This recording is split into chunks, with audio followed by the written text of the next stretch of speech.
Well. Welcome back, ladies and gentlemen, ghouls and goblins, freaks and geeks, and all of the wonderful wrestling fans around the world to another edition, another amazing installment of Who Are They?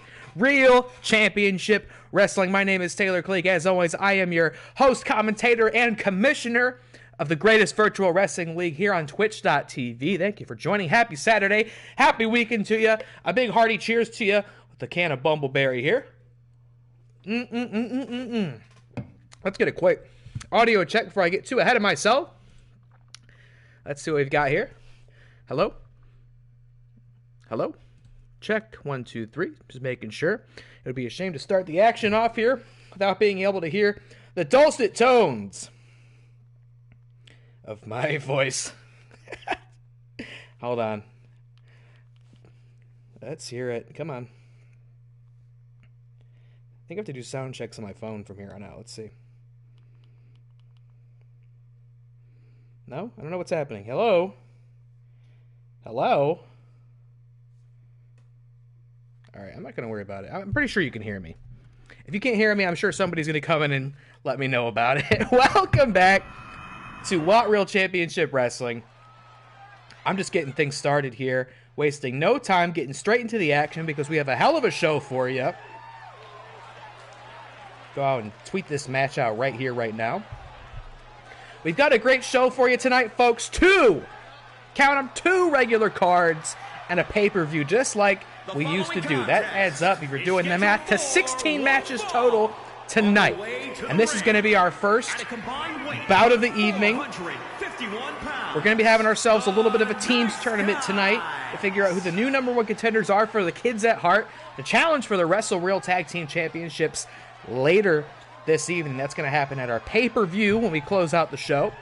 So we've got a bit of a tag team tournament here. Now here you see Jesse Swift and Sean Wingblade, of course, the duo that makes up Flick and Reel, a relatively newer tag team here in this league, who, if you don't mind my saying, hasn't perhaps found the success they hoped for right off the bat. Didn't make the splash that they initially hoped.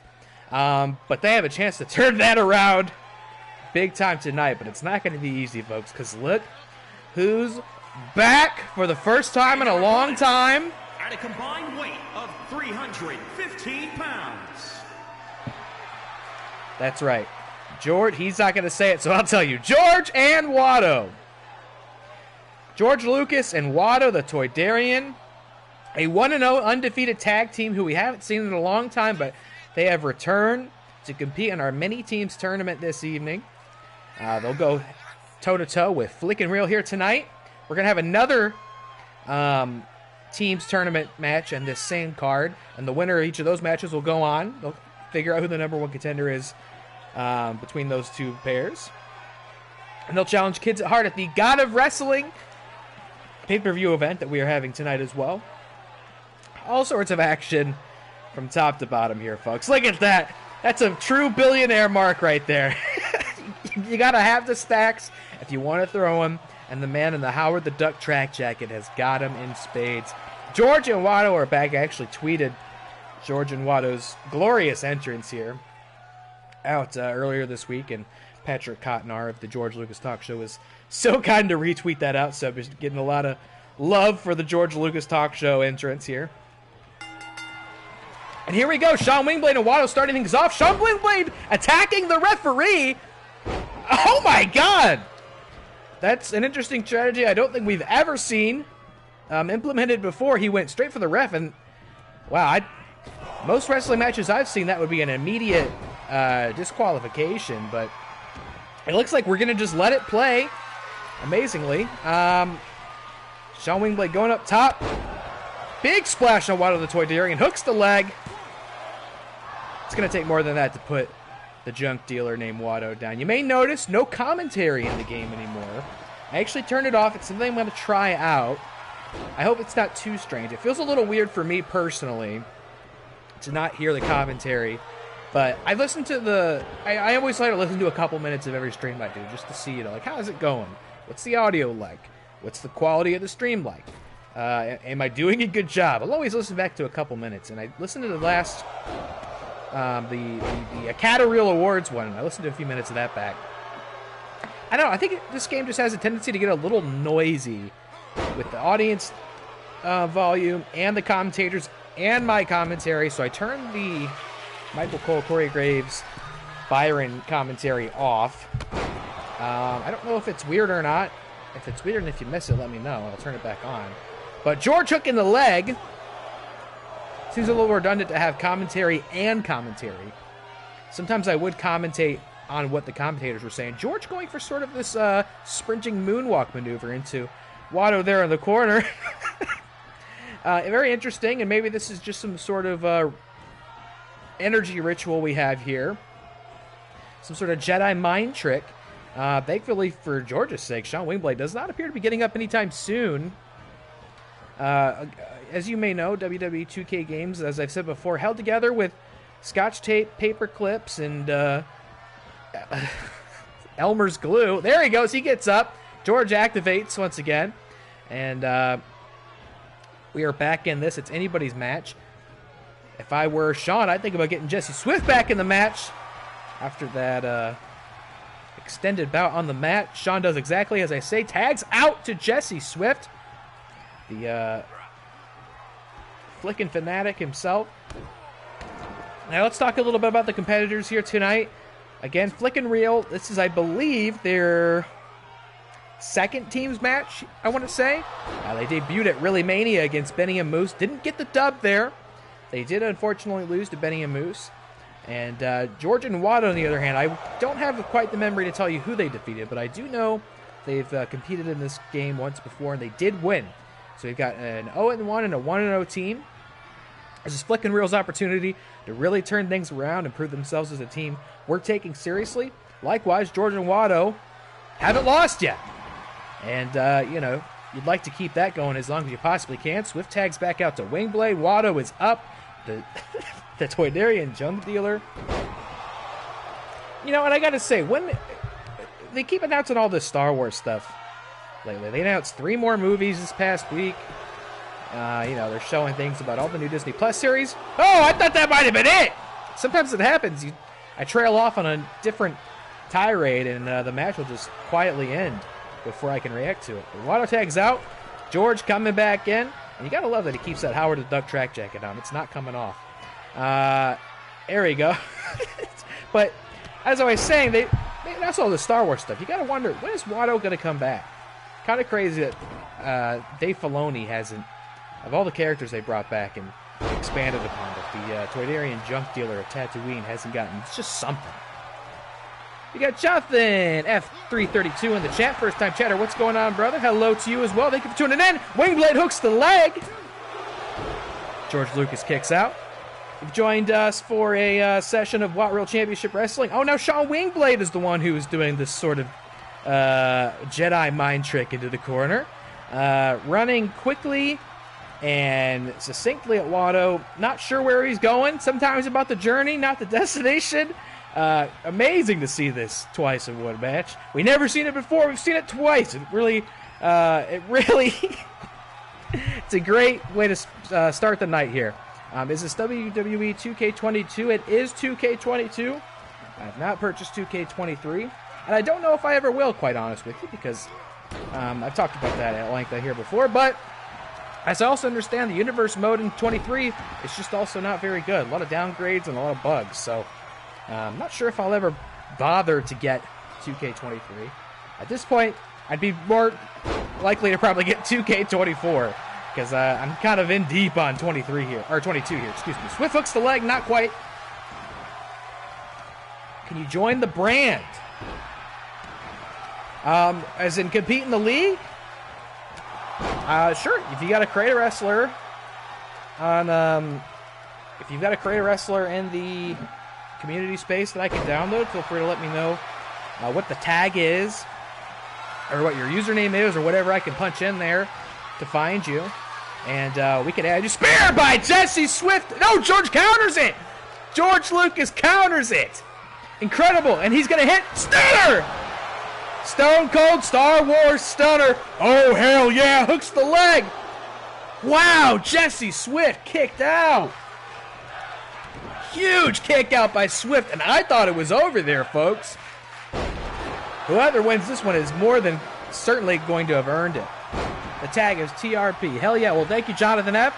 Yeah, if you want to get in on the league and you want to become a part of WATCH Championship Wrestling, I'd be happy to look you up. I probably won't get you in tonight. We've kind of got a whole thing planned this evening, but we can get you rocking for the next one for sure. If you want to hang out, watch the streams, and support the channel, I'm always looking to get new recruits in the locker room. You never know. We've got all sorts of friends filling out the roster here at WAT Wrestling. Featured Films. Speaking of friends, we got Featured Films in the chat. How you doing, my man? Let's give a quick shout out to Featured Films, wonderful streamer. Thank you for tuning in, my man. Wait a minute, did I just miss another George Lucas stunner? I was too busy shouting out Featured Films. Jesse Swift kicks out. Everybody should go follow and check out Featured Films, a great streamer. I still got to get my my St. Patrick's Day prizes from the man, but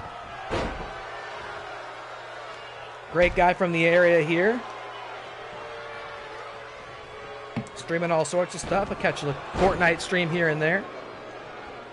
Featured Films, you know, that's a guy we would love to see in the join the roster one day, perhaps. I don't know if he's interested. Maybe he wants to get in the ring sometime. Ted the Bombshell Rock Page. All right, I'll keep an eye out for Ted the Bombshell Rock Page. And get you downloaded and added here, and most certainly, yeah, if you want to follow the channel, hang out, enjoy the streams, perhaps we'll see you in the ring, sir. Perhaps you could be the next one to take a George Lucas stunner. George Lucas busted open, mind you. Hooks the leg. Jesse Swift. Oh, wow. Jesse Swift making the quick save. They don't call him Swift for nothing, folks. And that match was over had he not come in for the save. Tosses Watto over the top rope. My God. What an opening match we've got here. Oh, now a stunner for Stone Cold himself. Hooks the leg. Goes to count. Is this it, folks? Oh, my God. George kicked out. George kicked out. Oh, my God. This is our opening match tonight, folks. And these guys wanted a shot at the kids at Hart. The shot at the team's titles tonight, ladies and gentlemen. Oh, who is going to progress in this mini-teams tournament we've got here? What a way to get started. Thinking it might be kind of fun to have a Watt Real pay-per-view for the next Twitch meetup. Just a bunch of... Oh! Swift hooks the leg! Oh, my God, I was too busy reading chat. Jesse Swift hooks the leg of George Lucas. What a match! Flick and Reel emerges victorious, and that means Flick and Reel will continue to the next round of this mini-teams tournament. They very well may be competing against Chris Anthony Lopez and Nick Mulbach tonight for the titles. What a victory. The Nice Guys. And they are so nice. You wouldn't know it from the stunners they were dishing out there. And those Jesse Swift spears, baby. What a victory for these two young men, and they will go on to the next round of this team's tournament. Fantastic. Oh, what did you say here, Featured Films? I was in the middle of reading it, and I almost missed the ending of that match. Just about, let's see, the Watt Real pay-per-view for the next Twitch meetup. Just a bunch of people of the group, if they want to be a part, and maybe do like a Royal... Oh, we could do one... Oh, my, that would be next fucking level, dude. Do it at the... Imagine if... This would take a lot of work, and it would be weird to do this, like, without solicitation of the group, but like imagine if like everybody in the Twitch meetup was in the game fighting each other. That would be incredible. And you're down to join the WATCH Championship Wrestling. All right, Featured Films, keep your eyes open. You might find yourself in the next pay-per-view. That would be fantastic. That'd be so fun. That's kind of always been my dream for this, is like some of the different streamers and podcasters and folks I know in the space, like Sean Wingblade and Jesse Swift here. Get them all in the game, get them invested, get them to be part of it, and you know, it would actually become this competitive thing. We've got people cutting promos on each other on Twitter. It's so much fun. That's kind of my vision for it. Don't want to hear Ted Rockpage's story. If you'll tell it, I'll listen, Jonathan F332. Next up, what a match for these two. Wow. That was fantastic. Where's Mr. EliMac? Hello. I'm going to shout him out. I don't know where he's at. We need to get him in the chat because he's about to wrestle. Let me shout out Mr. EliMac. Another great wrestling streamer. I believe he started doing streams of 2K23. He's been doing, I always forget what it's called. Journey of Wrestling, I want to say. Something like that. It's like a wrestling sim. Big wrestling fan. Good friend of the show, friend of the channel, and he's right there on the left. Mr. EliMac is somebody who made his own character, and I downloaded it from the community space. So you were asking about that earlier. We certainly welcome that. If you give me less work to do, that's a great way to fast track yourself into the league. And then we got the Barbarian on the right side there, my man Craig the Barbarian of Finstock Exchange fame, who I understand actually just got to go to WrestleMania both nights, along with Kevin Smets and Kaiser, who you might also see tonight on this show. He actually got to go to WrestleMania in Hollywood in person. I was very jealous. Main event results notwithstanding, I am still jealous. It was a pretty damn fantastic weekend of wrestling. But check out Mr. EliMac. Great wrestling fan, great streamer, friend of the show, and coming down to the ring here for, I believe, his third singles match. 224 pounds. He picked up a victory. He picked up a victory last time, though, forgive me, I don't quite remember against who, but it was his first win. And I got to tell you, if he can score a win over the Barbarian tonight, that's going to be big news for him. On the flip side, the Barbarian, I believe, this is technically his singles debut. We'd seen him in Battle Royal action at Really Mania.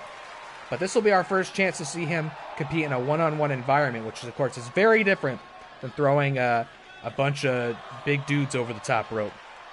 Is that John Thick? Wait, who's John Thick? What is that? Is that something I should know? Also, Jonathan F332, thank you very much for the follow and tuning in tonight. I appreciate you, brother. Might be you entering the ring against Mr. EliMac next time. We'll have to see. His opponent from Los Angeles, California. Here comes the Barbarian in that gold foil jacket. 56 pounds, the Barbarian. Oh, Mr. EliMac looks like a thick John Wick, a.k.a. John Thick. That's an amazing character idea right there. They've certainly sold worse in the WWE than John Thick. I saw John Wick 4 last night, by the way. And I thought it was pretty terrific. John Wick, another one of those movie series where, like, miraculously somehow each entry is better than the last. You don't get a lot of good fourth movies in this series, right? Like, most things don't need to go past 3, and when they do, it's not usually pretty. But, like, John Wick and Mission Impossible are the only 2 movie series right now I can think of that are doing that, where each entry somehow improves upon what was so good about the previous entry. I loved it, and it was a lot longer, you know what I mean, than most of the John Wick movies. 2.5 hours. Didn't drag a fucking second for me. I loved it. Each one of those movies just gets, like, more confident and more bold every time they do it. And the action gets better. The story of John Wick, at least to me, it's a little convoluted. You know, you can just kind of feel them making stuff up every time they make a new movie. They're like, I don't know, there's some other rules to Hitman Society and the hotels, and you know what I'm saying? But, like, it doesn't matter because it's so compelling. The action's so good. The set pieces are fantastic. It's like, yeah, I'll spend 2.5 hours in John Wick world if you will let me. Thank you very much. 4 is super good, almost as good as the first. So that's what's interesting too, is when Jess and I got home last night from the movie, she really wanted to watch the first one again. And I hadn't seen John Wick 1 in a long time. It was probably still a fairly new movie last I saw it. And the first one is definitely good, but it's like so quaint compared to where the series went after that. Like, it reminds me of Fast and Furious in that respect, where, like, the first one, what a splash by the Barbarian! That is a big man coming down on you, Mr. EliMac. He's going right back in for the action. I don't mean to disrespect these competitors by any stretch the imagination by talking about John Wick the whole time. So, they're doing a hell of a job out there. Wow! Like, Fast and the Furious is like a relatively grounded, like, street racing movie. And then John Wick is like a relatively grounded, you know, it's got an interesting world, but it's like mostly abides by the rules of our reality. And it's just like a simple revenge movie. And then it becomes so much more complex and like lore heavy after that, and full of subplots. But you almost would never, you could never guess just watching the first one how expansive the world would get. And sometimes that can be to the detriment of the movie. Like, oh, Eli catches him in thin air. But I love it. I love that it's this weird fantasy land that's like controlled by the assassin Illuminati. I love that aspect of it. But yeah, I agree. For the first one, had more of an emotional edge.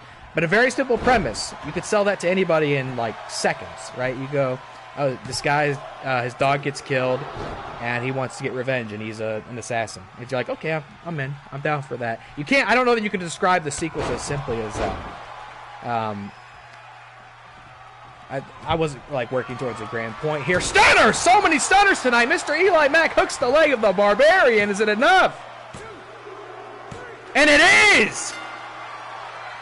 MrEliMac goes 2-0, and you've got to know that's going to do wonders for his standing in the Twitch title division. Incredible. Eli going on a bit of a win streak here. Fantastic. We got to get him back in here. Woo! Congrats to EliMac in this singles exhibition match. We got going on here the TR story. He's 20 years old. He wanted to join WWE, but he got rejected by WWE because he had autism. But once his idol John Cena said never give up, John Cena does be saying that. He joined AEW, Impact, ROH, BCW, LAW, and other brands, but no one wanted to get him a full-year deal. But Watt called him. That's us. And said he can join, but he needs to start as an opener. Ted Rockpage said, I am in. There it is, baby. The secret origin story. I think it's the first time we ever got an origin story about a potential competitor. You've got my word, Jonathan. At the end of the stream here, I will be sure to download your character and get him in the mix here.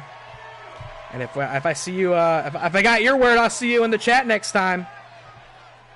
We'll get you on the show.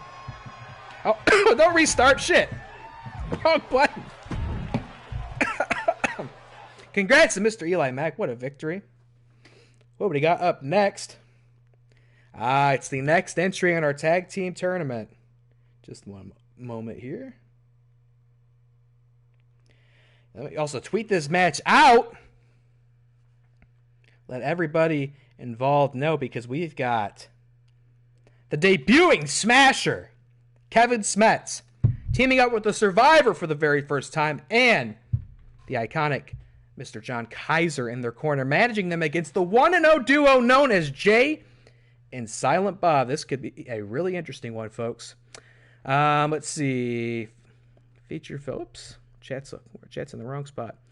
Featured film started with hijacking DVD players, and now they are crashing cars. And it's, oh, I thought you meant yourself. You said FF, and I thought you meant featured films, not Fast and the Furious. I was like, what is this, your backstory? Featured films? He started off hijacking DVD players, and now he's crashing cars in satellites in space. We can figure that out. We could base an attire around that backstory. Saw Air and Mario this week. Both were good. Mario was a ton of fun. Air was surprisingly funny and insightful. You know, I definitely will see Mario. I'm not sure when. I want to. It's not like urgent to me. It started on this here. But I've thought it looked good since they released that first trailer. The reaction has been kind of split, from what I understand. Look at these guys. The following contest is scheduled for. Oh man, I think it goofed up their entrance a bit because I added Kaiser. I had a different entrance for these guys, but we'll just have to roll with it. Here we go, folks. 440 pounds. We've got Matt in the chat. What's going on, brother? Great to see ya.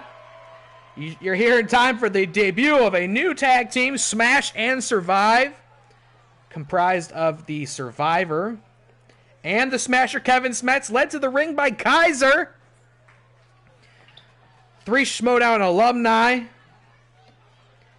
I had like a whole entrance put together. Well, actually, they were separate entrances because I wanted you to see Kevin Smets with the Goldberg intro as he requested. Oh, and here it comes. Jay and Silent Bob. You can't hear any music.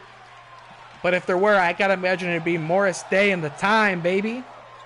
And their opponents at a combined weight of 400. Now, Jay and Silent Bob are 1-0. Daddy-o. I believe they've only competed once before in this league, and they were successful. I don't remember who they defeated. But it was time to bring them back. Just like George and Watto, we've had these 1-0 teams sitting in the locker room waiting to get back in the ring. Tonight is the night to give them that opportunity. So we got Jay and Silent Bob entering the ring here. Now the last 1-0 team we dusted off and brought back in was George and Watto, who did indeed lose to Flick and Reel in our opening bout this evening. You swear you got him twice in the first stream? Well, let's take a look as Jason Mewes plays the trombone there. Let's take a look because I've actually got a running WATCW stat book. Let's see what their record is. Jay and Silent Bob I've still got here at 1-0. So unless my stat book is flawed, which is not impossible, I think this is their second teams match. Once again, what's going on with the ref? Survivor goes after the ref just like Shawn Wayne Blade. Something ain't right here. The game has been acting really goofy so far. I have seen some logic issues in our competitors tonight. Just the same as all the competitors in the front row VIP section who are, as usual, completely paralyzed. Can't move, can't think, can't do a thing. They are just stupefied by all the in-ring action. Maybe it was one of the matches I changed. Maybe. But this is the second round of our team's tournament here. Smash and Survive versus Jay and Silent Bob. Whoever wins this match will go on to face Flick and Reel in the next card. And the winner of that match will face the Kids at Hart in a team's titles match at the God of Wrestling pay-per-view, which will close out tonight's stream. We got a hell of a show for you, folks. That's 16 matches total. Some of which I booked, and some of which we'll just let the AI cook it up and see what it's serving us tonight. Sometimes that's the most fun thing to do is just put it in the AI's hands, because it's never going to do what you expect. You see, Mario is on track to have the biggest opening weekend for an animated movie ever. I am seeing that, which is pretty fucking crazy. I've been predicting for the longest time that movie is going to be a massive success. We'll see another 2 of these things easily. There'll be spin-offs. There's going to be a Luigi's Mansion movie. You know what I mean? Like, they're going to keep it rocking. There's going to be Mario Sunshine. Like, they're going to keep going for sure. It's going to be a huge success. And it is. I'm not saying I was some sort of box office prophet in predicting that. I don't think it was that hot of a take. But, yeah, it's doing super well. I've heard Matt says it's meh. I've heard similar things. Heard it's pretty mid, as the kids say. And I'd say that tracks pretty well for Illumination, unfortunately, but it looks really pretty and it looks fun. You know, I'm fine with watching a 3 out of 5 Mario movie. I'm kind of the same mind on that as I am Sonic, which is like, make a 3 out of 5 Sonic the Hedgehog movie. That's a lot better than I would have expected most people to make. So, like, if Mario's at least that good, I'm in. I'll still watch it eventually. We got DillyTodds. We got our boy DillyTodds in the chat. Coming in from his new fancy see-through light-up PC. Looks like he pulled it straight out of Blade Runner with his fancy computer, which is allowing him to log in and watch Twitch at this moment. And he's chose to watch us. Thank you so much for tuning in, our friend. Silent Bob hooks the leg. Survivor kicks out, folks. And this one is back and forth. Real competitive, but the Survivor has got to get out of there and get the Smasher back in. Although the Survivor is on the precipice of a finishing maneuver here. He's just got to find the power deep inside to execute that finishing move as Jay just openly mocks him. The Click Commander not taking him very seriously at all. But he probably should. They don't call him the Survivor for nothing, baby. Body slam. Almost in the middle of the ring here, as we hope to see the momentum flip and turn around here. I gotta tell you folks, I don't like to play favorites, but if I had it my way, I'd love to see Smash and Survive versus Flick and Reel later tonight. 4 Schmodown alumni going off toe-to-toe. Smash hooks the leg, not gonna be enough. Jay kicks out, no problem. This is Kevin Smets's debut, period. Team, singles, any division, any match, any context at all. We did have the Smasher join us in the chat last time. And he said, how do I get in this league? I said, brother, that's all you had to do. I would love to add the Smasher to our ranks, and so I did. I'll have to get his thoughts on the attire. I kind of went for sort of a shoot fighter thing here. Kind of Lesnar'd it out, you know what I'm saying? So we'll see if he likes the vibe I went through there. Wow, what a maneuver. I don't even know what you call that. Jay hooks the leg. Smets kicks out. You're going to have to do more than that to keep the Smasher down, baby. And Kaiser watches on from the corner. He looks so concerned. The managers do nothing in this game. I love it. Excuse me. PLD in the chat. Sorry if I cough or take a minute to cough away from the microphone, which would be smarter. I'm battling like a mini cold, sore throat duo all week. So that's not been fun. That's why I didn't stream on Wednesday. I wanted to stream Resident Evil 2 again finally, because I've been streaming that and playing that for the first time, and shit keeps coming up and stopping me from playing it. I was going to try to stream it today before this, and that didn't work out either, and I can't imagine this will end early enough that I'll want to do it after. Look at Kaiser dancing around at ringside there. He loves it, and the Smasher threatens to put Silent Bob away. Sorry, I'm just thinking about Kevin Smith. I'm not over it. Rick Raddus ain't over that one, buddy. I think we got Jonathan F332 in the chat cutting promos, I believe. He's anxious to get his first match. Survivor hooks the leg. Yeah, like I said, Jonathan, want to hang out, enjoy the stream, support the channel, I'll be happy to get you perhaps downloaded for next time. Be happy to check that out. Survivor going up for a diving elbow, and he hits it on Kevin Smith. I'm sorry, Silent Bob hooks the leg. Here comes the Smasher to intercept, and Jay still manages to break up the pin. That's something else the AI in this game just doesn't quite get right, which is to throws Jay, get the fuck out of here, he says. Doesn't really figure out those interactions very well, where there's multiple people to target. That's why these tag matches do have a tendency to take quite a while, because the AI is not very good at finding the right time to try and win. It just always tries to win. But yeah, Mario, check it out sometime. Air also I thought looked really good. Fun to see Matt and Ben back together there. Hooks the leg. Silent Bob. He's out. He's out. And he plans to see either Return of the King or Return of the Jedi in theaters this month. Well, I can tell you Jess is a massive Lord of the Rings head, so I think we will be 100% seeing the Return of the King re-release. As long as it's the extended. Do we know if it's the extended version? If it's not the extended version, Jess may not even want to go. That's how seriously she takes this. Silent Bob hooks the leg. Is it enough? It is! Breaks my heart, man. Breaks my heart. I wanted to see a Schmodown throwdown later this night between Flick and Reel and Smash and Survive, but unfortunately, Smash and Survive take the L in their debut teams contest here with Jay and Silent Bob. So that means at the next card, we will see Flick and Reel versus Jay and Silent Bob. That cameraman forgot to take his lens cap off. Man, even after that diving elbow. Jay and Silent Bob take the win home. And that means they will be facing off against Flick and Reel later tonight, and the winner of that match will indeed get a title shot at the God of War, or the God of Wrestling pay-per-view. It is the extended version, says PLD. Matt says check out theaters, because most are sold out, and it is not the extended. Oh boy. There's going to be a throwdown in the chat here. Is it or is it not the extended version? Think you're going to miss Lord of the Rings because of work? Yeah, I mean, I'm sorry. What the fuck is this? What is going on? Rey Mysterio. If you missed it, Rey Mysterio is just like magically in this league all of a sudden. As of the last stream, I did not put Rey Mysterio in the league.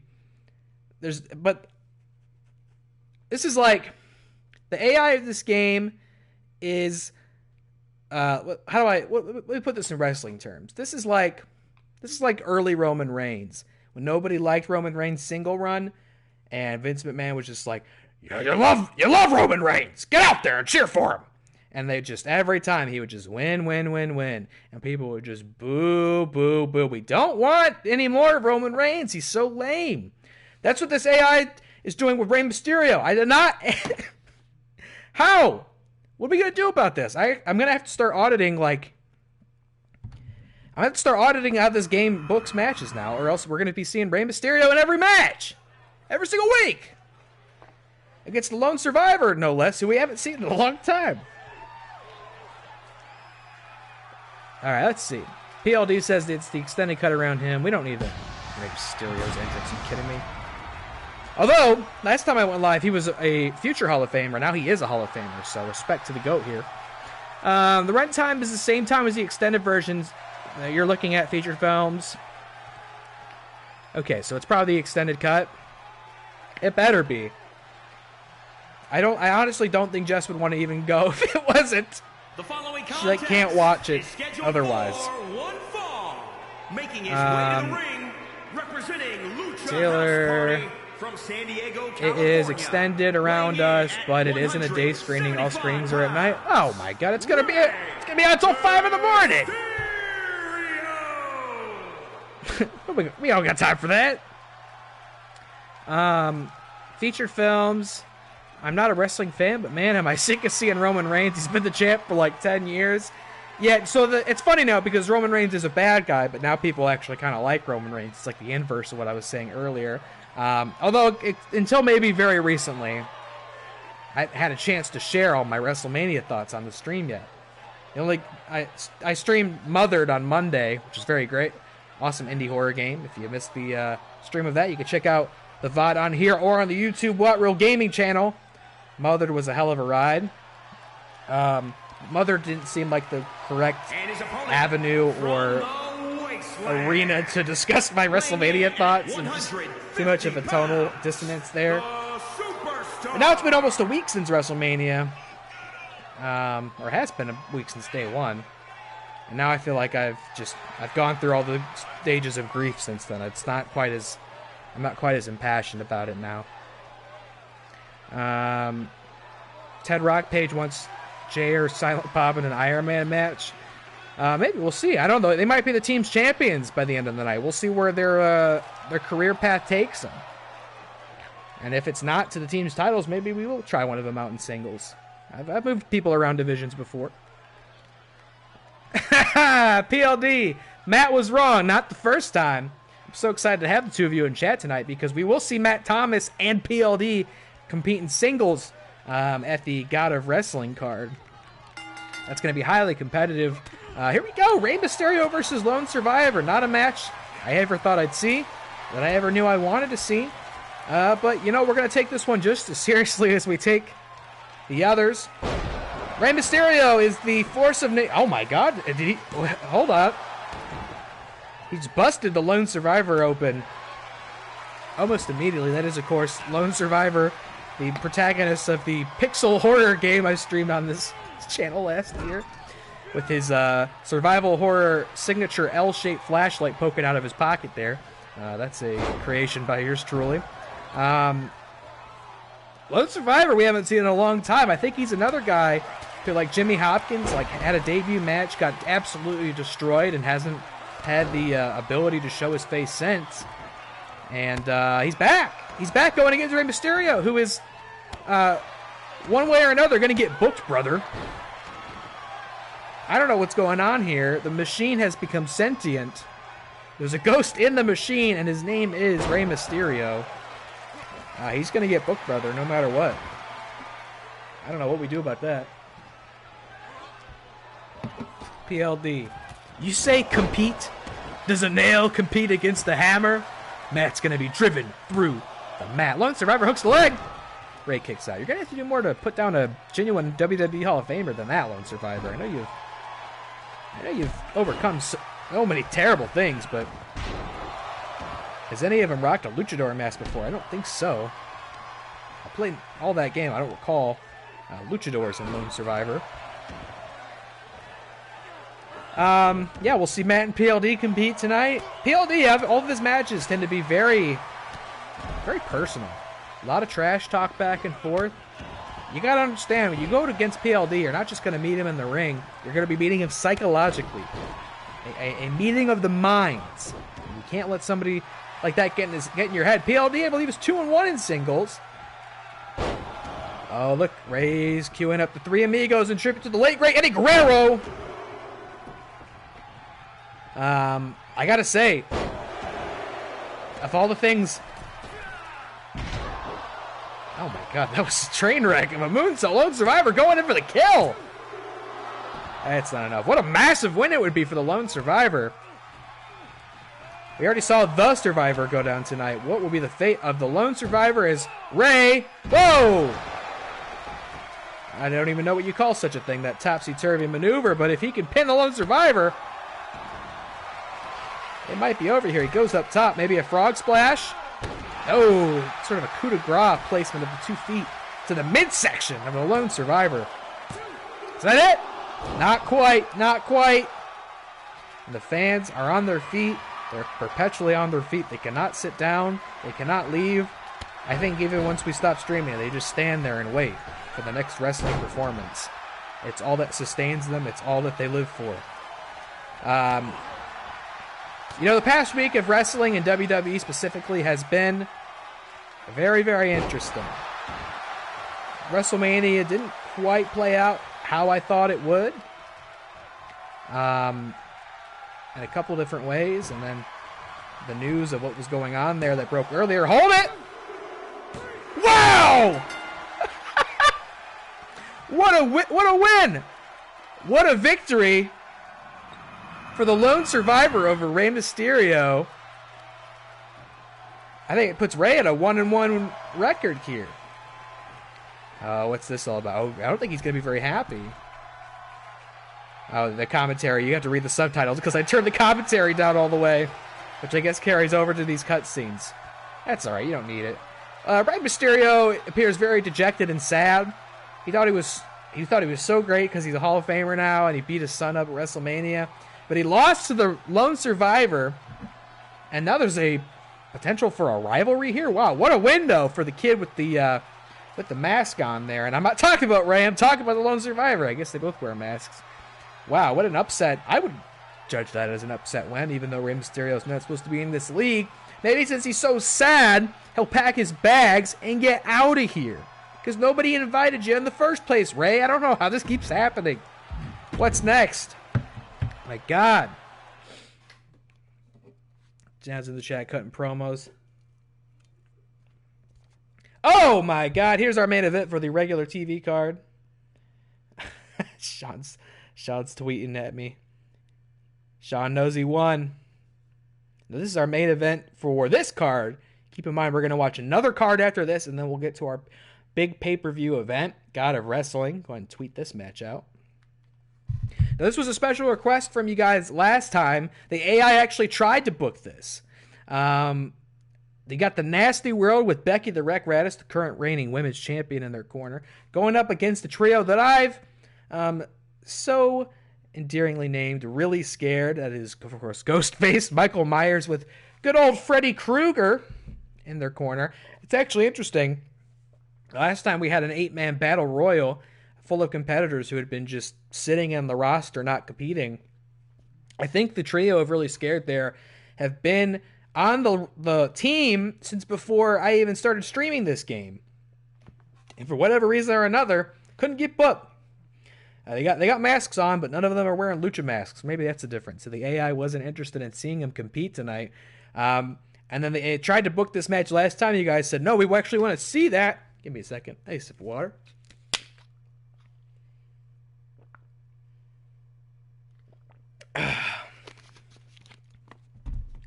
Excuse me, still getting over my cough. Actually, I'm gonna go ahead and mute the mic and try to cough. Give me one moment. Thank you very much. Might be a couple times we do this. This is the most I've talked. Yeah, let's go. Let's go, Daddy-O. It's the most I've talked probably versus the entire rest of the week combined. I've been resting my voice. So here we go. Special request from all of you in the chat here. We've got, oh, look at that. Becky the Wreck wearing the belt around her waist there with pride, as she should. Here they come. The Nasty World, Daddy-O. On the way to the ring, accompanied by the Destroyer, Becca Rage, at a combined weight of 382 pounds, the Nasty Boys. The Nasty Boys from the Nasty World, Daddy-O, who enjoyed a great, wondrous victory at Really Mania over Matt Thomas and Winston Marshall and the Blurs. Let's see if they can keep that momentum going. Nasty World had a rough go at entering the league for the first time, but have been looking great as of late, and especially Becky the Wreck Raddus, who's got championship gold. I don't know if that is gold. It's actually kind of a maroon tinge to it, but she's got championship medal around her waist. Oh, here we go. Oh, no, it's not doing the right entrance for them either. What are these names? Fresnetti, Corgi? 93 pounds, the Monsters. The Monsters. Forsnetti, Craigie? What kind of Vince McMahon name was that? I had such a better entrance for Ghostface and Michael Myers, but I think Freddy's presence there is messing it up a little bit. So it's playing this animation instead. Well, if they win, they have a great victory animation too. But I don't want them to win. I want Nasty World to win. Obviously. Clearly. This is it. Your really scared showdown. Rick Raddus and the Seaman Demon, managed by Becky the Wreck Raddus, going toe-to-toe. I would say face-to-face, but you can't see their faces. Ghostface and Michael Myers with Freddy Krueger in their corner. And once again, the Seaman Demon goes right to the ref. What is going on there? We've had 3 teams matches tonight, and each one started with the guy in the left corner attacking the referee. What is going on? I gotta drink some water. I'm just so hysterical about this. Adam's back in the chat, DillyTodds, and he said, "This is what I came here for." Rick Raddus tagged in, going toe-to-toe with Ghostface, who we just saw in the 6th installment of the Scream movie franchise.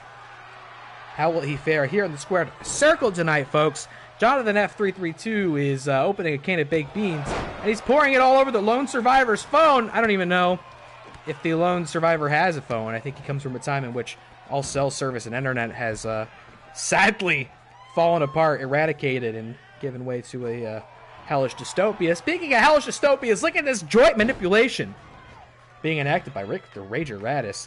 Daddy-O in the tights, and he's fighting all night, baby. This would be a huge win. We talk about teams division, which we've seen a lot of tonight. A win here for either one of these teams would catapult them up high in those standings, and would really make a difference. I mean, can you imagine either of these teams making a run at the belts once more? Nasty World tried. They had a chance at the kids at Hart in a TLC match, and we once again were treated to the absolute spectacle that is the inner workings and AI of this game. Nasty World did unfortunately come short, but imagine a world in which 2 beasts like Michael Myers and Ghostface make a run at the team's titles. We've seen the kids at Hart already go through a very monstrous duo in the form of Revolt and Sanity, but I think Ghostface and Michael Myers would take it to a whole nother level. Speaking of Michael Myers, very interesting that he has joined the league. I remember, I believe my good friend Suge Knight 323, a former Twitch champion in this league, has like a genuine Michael Myers phobia. That could be a fun match. Maybe we can make him digitally confront his fear, and hopefully he'd win. I don't know. Maybe he wouldn't. Ghostface putting the Seaman Demon in the Tree of Woe. Really taking it to him. He's going to drag him to the middle of the ring to attempt a pin, I believe. Is it enough? I don't think so. I know the Demon well.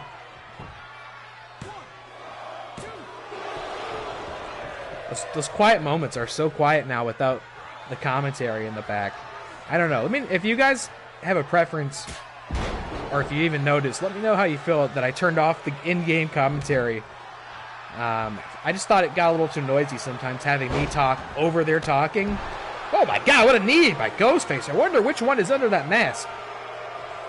I don't know if it could be too quiet. I don't know. Or maybe you just don't care. Maybe these are things only I think about. So it keeps me up at night, folks. Rick Raddus taking it to Ghostface in the center of the ring. What a springboard clothesline there. And you see Michael Myers looking for the tag. The Shape wanting to get in this thing and Ghostface needing to get out. If I'm Nasty World, I want to make sure that does not happen.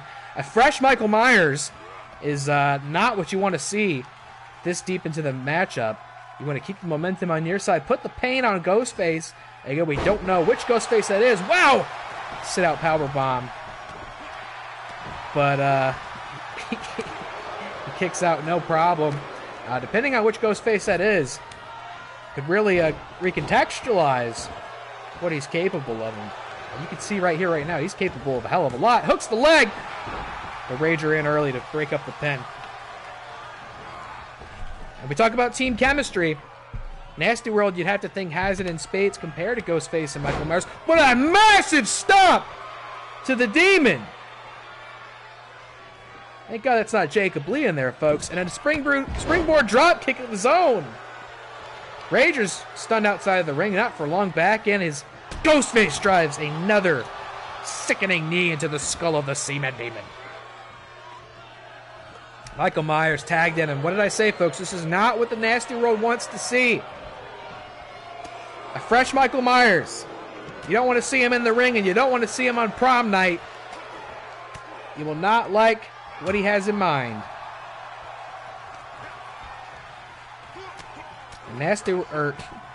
Seaman Demon's going to try to fight his way out of this, and he does. After those frightening elbows to the skull. The wonderful tattooed skull of one Seaman Demon.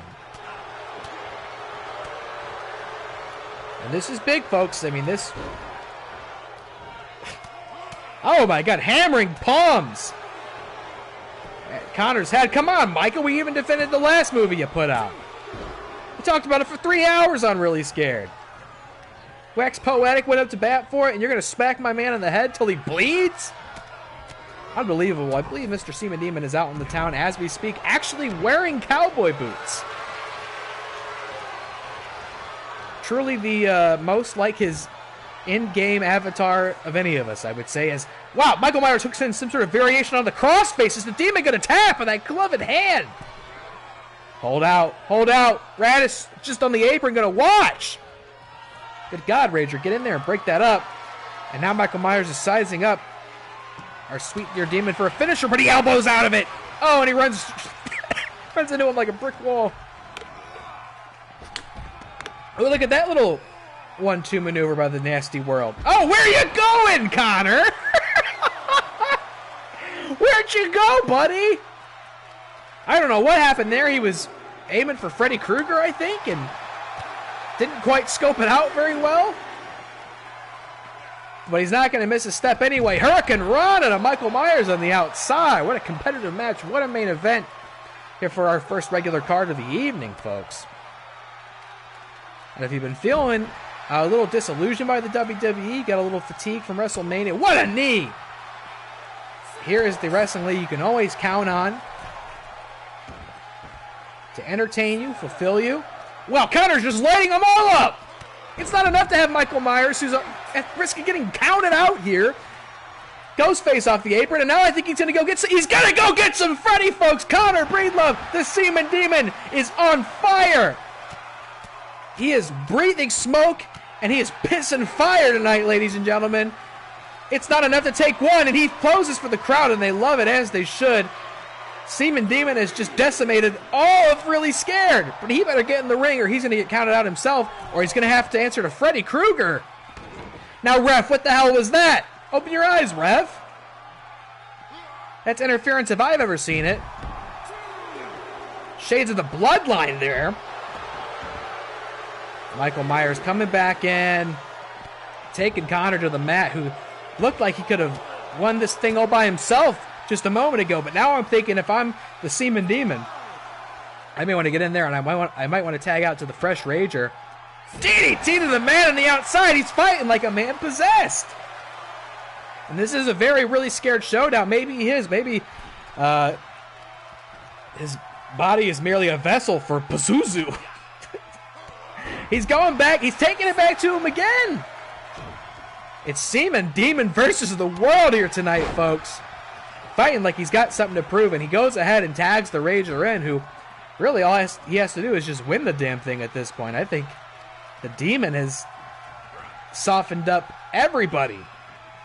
And here we go. We saw this earlier tonight with Rey Mysterio. The Rager's going to give it a shot, and he's calling in the three amigos. Can he hit the third one? He does. Becky the Wreck shadow boxing on the outside. She'll have an important title defense against Freya later tonight. Ghostface! Oh, breaks up the pin. Get him out of there, Demon. Maybe not. Rager's going to handle it himself. A very interesting strategy for the Nasty World. Tonight, we're just going to individually beat up everybody. I've seen worse strategies, although now he's getting a little caught up with both sides of the equation here tonight. Ghostface better get out of there. He's going to get counted. Wow, what a competitive match, folks. Who is going to get it? Is Nasty World going to get their second win in the team's division? Or is Really Scared going to pick up a dub in their debut match here tonight? Either way, has very interesting implications for the future of WATCW. Goes for the cover. Is it enough? Oh! What a close one. A 2.999 had I ever seen it. But it's going to take more than that to put the shape down. There's something really weird's going on with the corners in this game. The Rager puts him up. Can he do it? Go to sleep. Knees him straight through that William Shatner Halloween mask. Demon! Oh! You gotta be kidding me. What are these two gotta do to put Really Scared down, folks? Rager going for a springboard dropkick on Ghostface, who's not even the legal man. Well, I don't know who the winner is tonight, folks, but if you had to ask me who the better team is, it's these guys who seem determined to beat everybody by themselves. It's like they forget their tag team wrestling here. Meanwhile, Michael Myers' Ghostface just serving as glorified punching bags for the Nasty World, but we've seen these guys both get up from a lot more punishment than this in the movies. Will the same story be told tonight in the ring? Massive knee to Michael Myers. Now, I don't know where Ghostface is, but somebody's got to capitalize, and they've got to pick their spot correctly. Hooks the leg on Myers. Ghostface coming in. And that's it. That's it. That's it, folks. Ghostface trips on his robe on the way to break up the pin, and I feel like we've seen a similar scenario so many times in the Scream franchise. Unlike Michael Myers, who could practically walk through a brick fucking wall, Ghostface will trip, he'll fall, he'll stumble, he'll get hit, he'll hesitate, he'll make mistakes, and I think he just made one on the way to breaking up the pin on Michael Myers. Fell a little short, didn't quite get it. There was an amazing kick out. The Nasty World! The Nasty Boys! Oh, I love it. Every time these guys win, it makes me so happy. And we're seeing it happen right here, right now, folks. The Nasty World just defeated Really Scared. And their team's debut, you got to think they might be regretting coming out of hiding for this main event match tonight as they go 0-1. And the Nasty World picks up their second consecutive team's victory. Maybe they should be slotted in the tournament tonight. They're right there going. That's right, DillyTodds. The world just got a little nastier, Daddy-O. Fantastic. And that's the main event of our first card of the night, which means we're moving on to show number 2, which will also be a 5-match card. Before we hit the pay-per-view, we got a wrestling this evening. Oh, boy, let's see what we've got. This is an entire AI card here. Now, we have to at least get rid of one of these matches because we have to have Flick and Reel versus Jay and Silent Bob figure out who will challenge for the titles. Let's see what the AI was cooking. I swear to God, if Rey Mysterio's in one of these, I'm going to throw up. Matt Thomas versus Bane. Might be something to see. Ted Lasso versus Head Ripper Joe. Rampage for Brady versus Alcina Dimitrescu. John Cena versus Pumpkin Jack. And Nacho Libre versus Randy Robinson. Well, I know you guys like to see Nacho Libre. Well, we've got to get rid of one of these to start. I'm kind of inclined to make it this one. And I think we might change this match. We need a little more ladies action in here in the ring. So I'm not saying... I think we might want to change Dimitrescu. Maybe to somebody different. Nacho! We got to watch some Nacho tonight, right? Well, I'll tell you what. We got to get rid of one of these matches. I'm not really that interested in this one. Mother? Oh. Oh, wait a minute. You mean you want to see Mother in this game?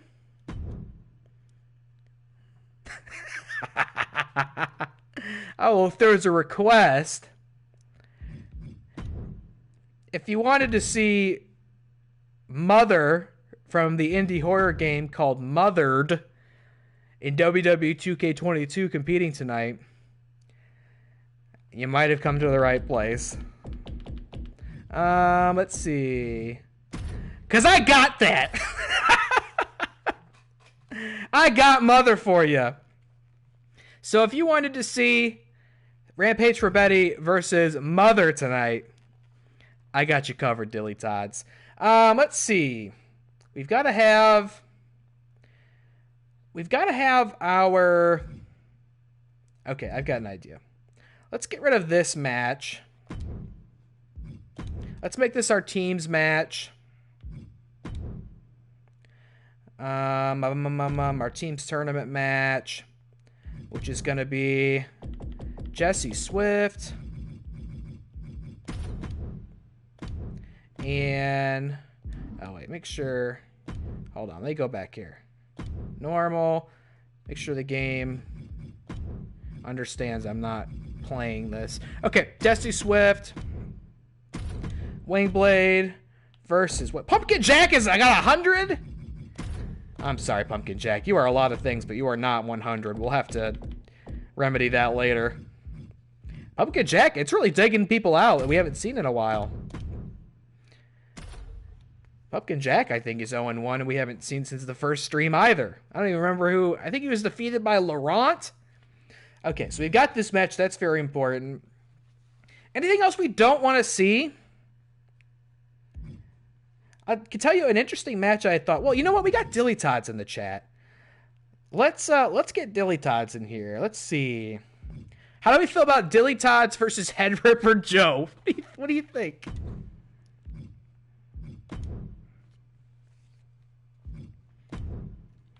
Let's do DillyTodds versus Head Ripper Joe. Let's see what DillyTodds can do here. Adam loves to ask me when I'm going to play Outlast 2. Outlast 2 confirmed, so as penance for this, he has to try to defeat Head Ripper Joe. And what do we think? Matt Thomas versus Bane, do we want to keep that one? Do we want to change Nacho versus Randy Robinson? Do we like what we have here? We are going to see Matt compete and a little bit against PLD, but maybe we'll give him an opportunity to warm up. Sure, you know what?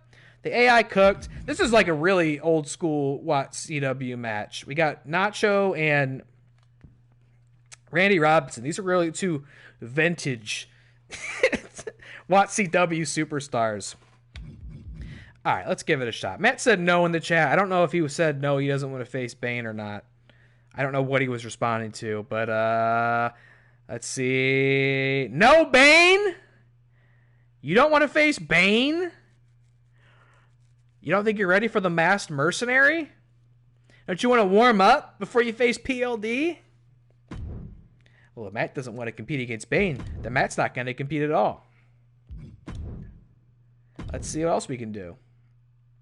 You know what? I just thought of a fun one. Hold on. I just thought of a fun match. Since this is our go-home match for our pay-per-view,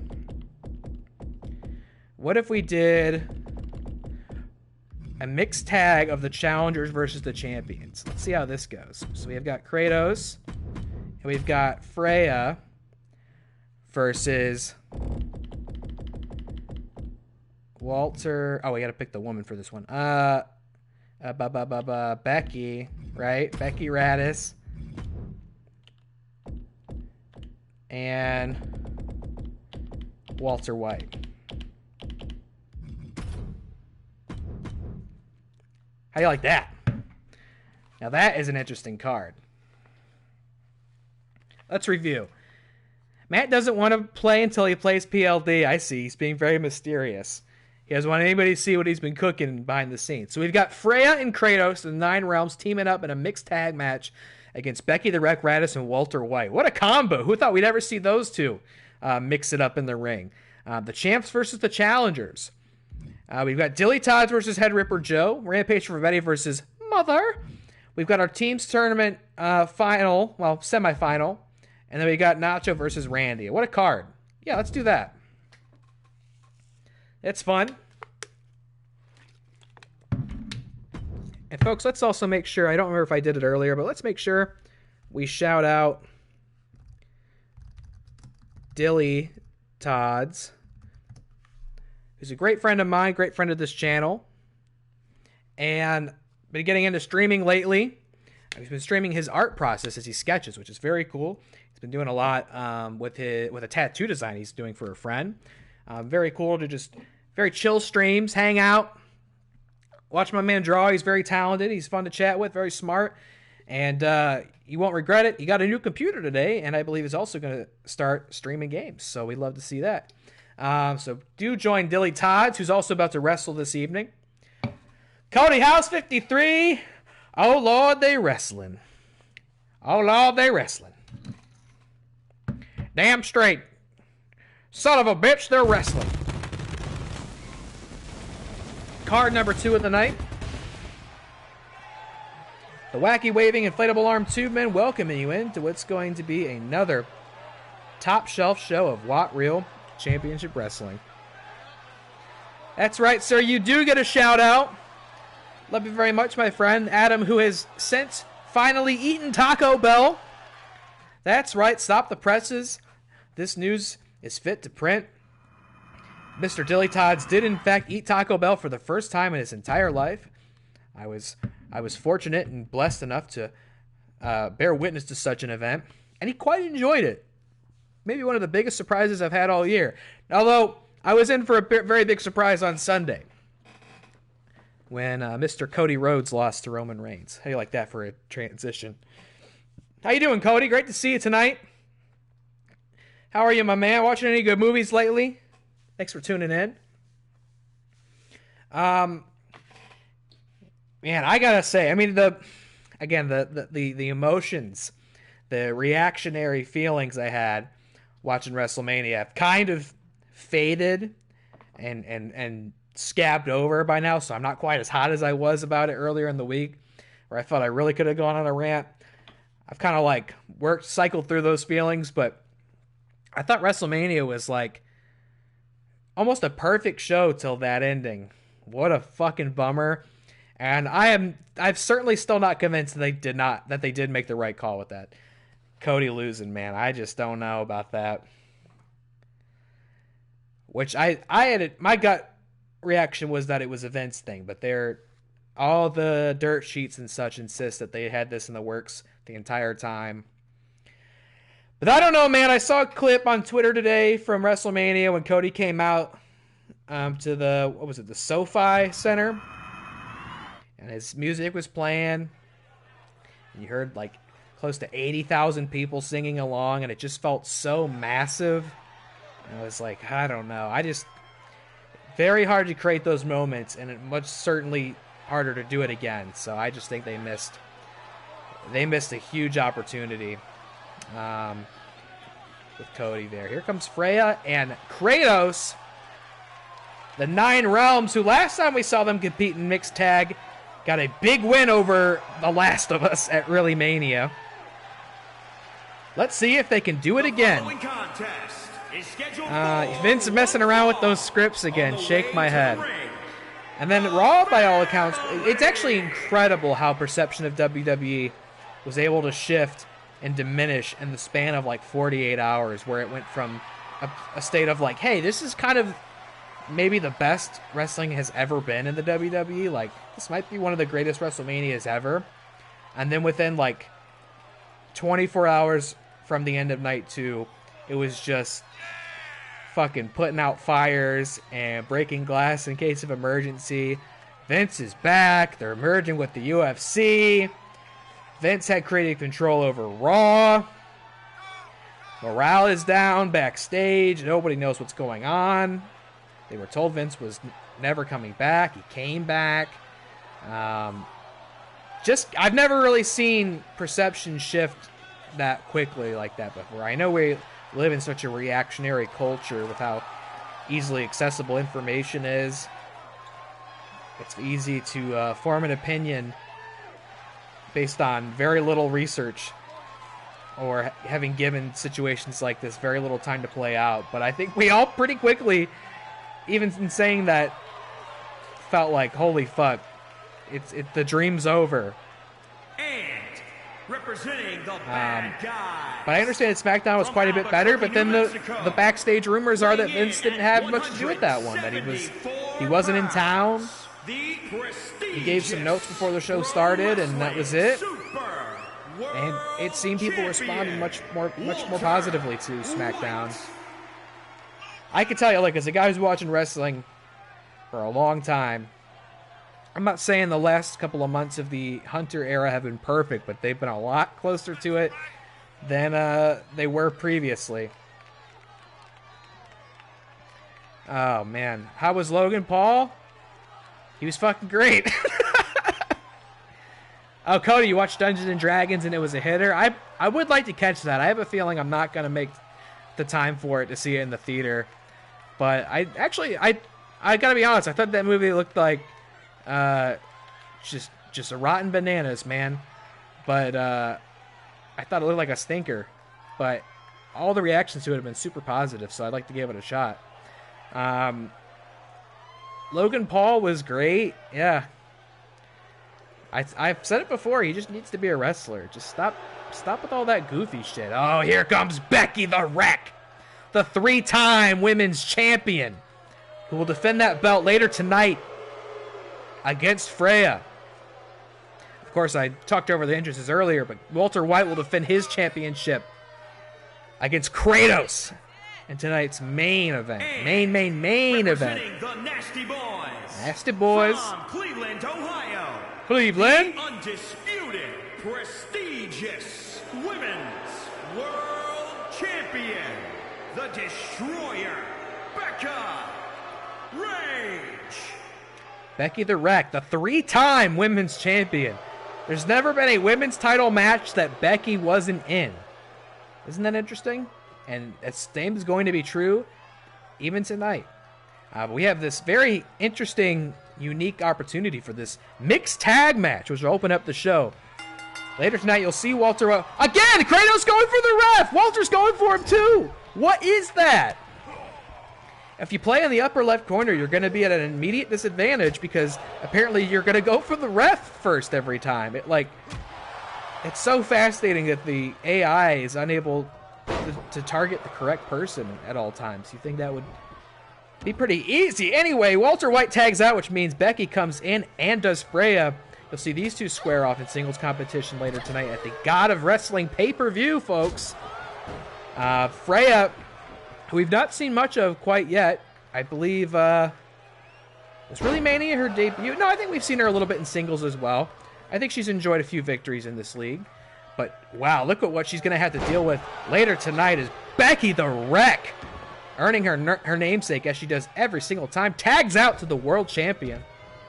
And if Walter White does successfully defend his belt against Kratos later tonight, that will cement him as officially the most dominant world champion we've ever had, having successfully defended against Jack Frost last week.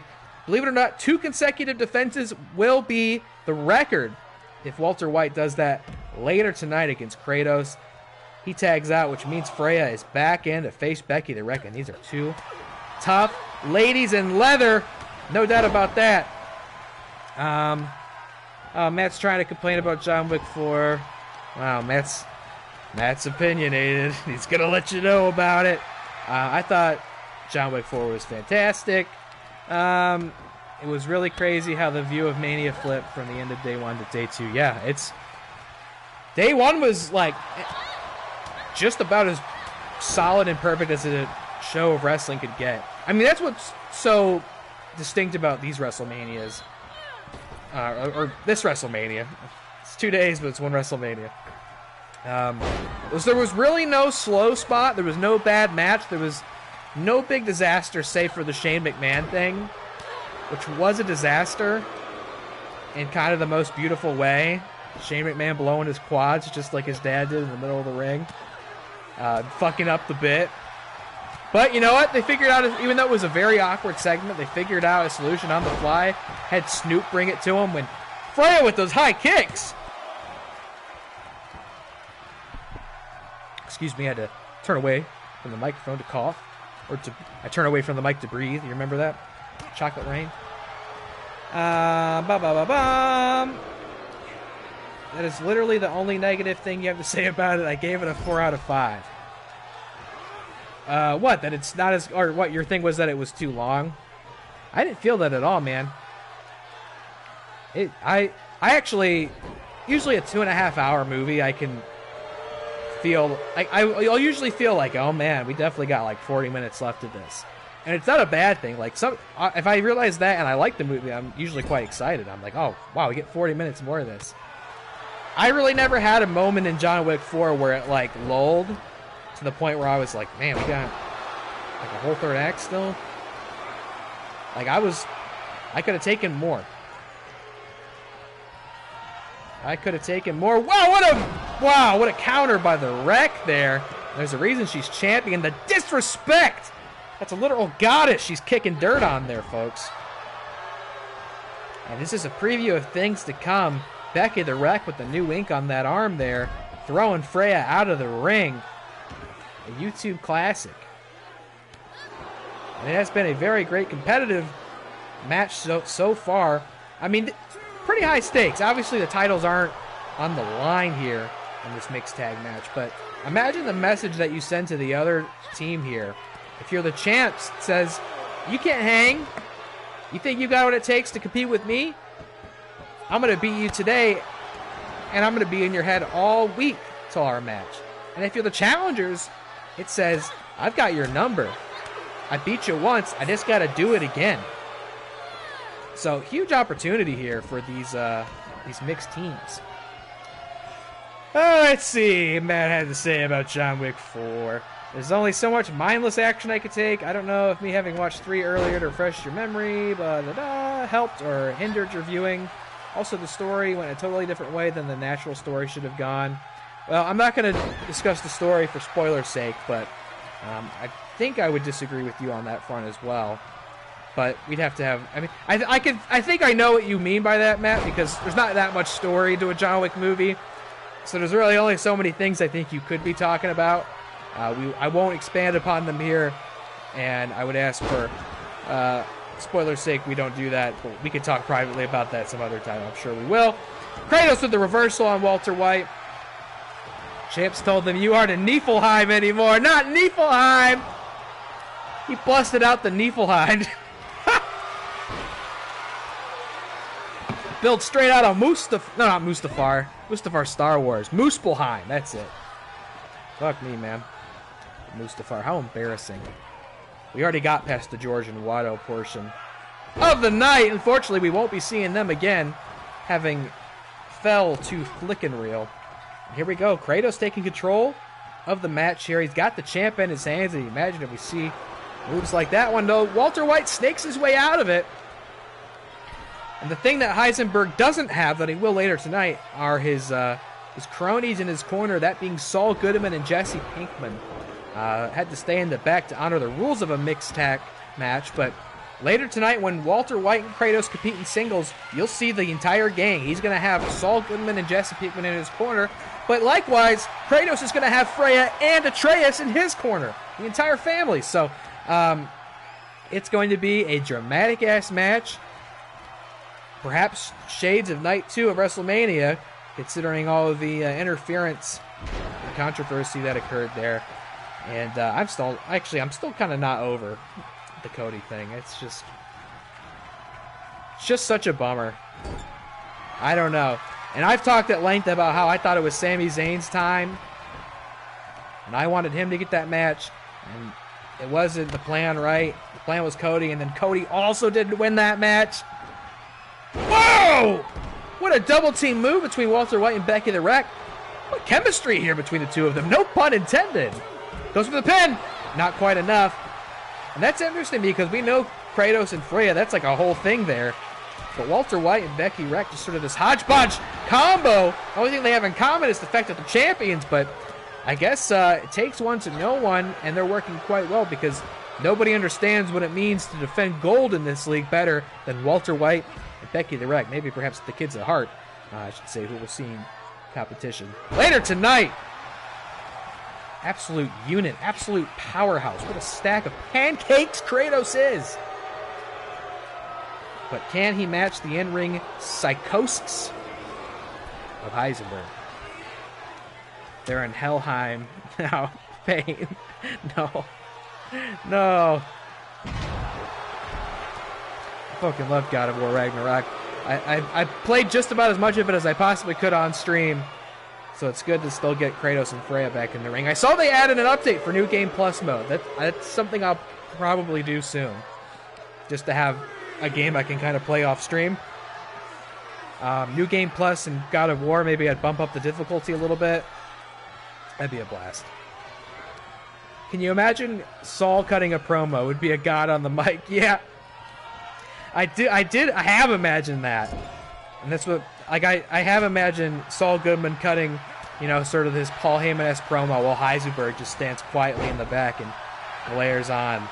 You know, Saul Goodman's kind of our Paul Heyman, right? He's like our agent. Oh, what a spinning fist from Kratos. And man, this is truly a match between champs and challengers here. Who is going to make the opening statement before they move forward to singles competition tonight? What a game, man. An absolute blessing. I agree. Holy shit, Walter! Hit the move, going for the pin. Freya's not kicking it out. Revive him. Resurrection Stone. Oh! Wow, Freya doesn't play the Resurrection Stone, and Kratos eats the pin to Walter White. That is a bummer for the challengers, who are now going to have to, you know, they said Cody Rhodes needed to face adversity. Well, the challengers tonight are going through it. The Nine Realms taking a loss here in mixed tag to the champs, who, in respect to that, are the champions. That is your World Heavyweight and World Women's Champions teaming up and getting it done in the ring at the same time. And I suppose that should not come as a surprise to really any of us. They're gloating and they've earned it, and that's going to be tough to come back through. Later tonight in singles competition for Kratos and Freya. What's up next? I think we booked DillyTodds. Yeah! DillyTodds and Head Ripper Joe. This one is going to be a slugfest. Tough luck on this match for the Nine Realms, but Odin's a schoolyard bully compared to Walter. Well said. For sure. That's the thing. I think that's what makes Walter so dangerous in this ring. Who, by the way, you might remember Walter White actually made Balder in our first ever stream tap out in that deadly crossface hold. So he taming the ace here that's Saturday morning cartoons to him. DillyTodds, tell my wife I love her. No, I think, look, I think this is what happens when you make fun of how scared I get during Outlast, okay? You gotta go to the same place I did. What's the name of the asylum in that game? Mount Massive, I think? You're gonna take a trip to Mount Massive yourself, okay? When's Outlast 2? It's right now, and it's right here, and you're in the middle of it, buddy. This is the closest to Outlast 2 I think any of us want to be. I've decided definitively Outlast 2. I'll plan to play it this October. I played the first one in October. How about we just make it a tradition? In October, I'll play Outlast 2. I have so many games sitting on my library that I need to stream. There's no reason we got to get to Outlast 2 any faster than is necessary. Throwing the sword down, throwing the gauntlet down. Adam, or DillyTodds, I should say, did compete in singles last week, or not last week, whenever we last streamed this. I didn't remember against 2, but he wasn't successful. I'm sorry to say. So here's a shot at redemption against Headripper Joe, who started off as a very dominant, unstoppable competitor, but has since proven fallible. So, fallible, maybe. Let's see if DillyTodds can pull it off tonight. He is so dangerous with a pen and an idea. Let's see if he can be just as dangerous with clenched fists and heavy boots as he takes on Headripper Joe.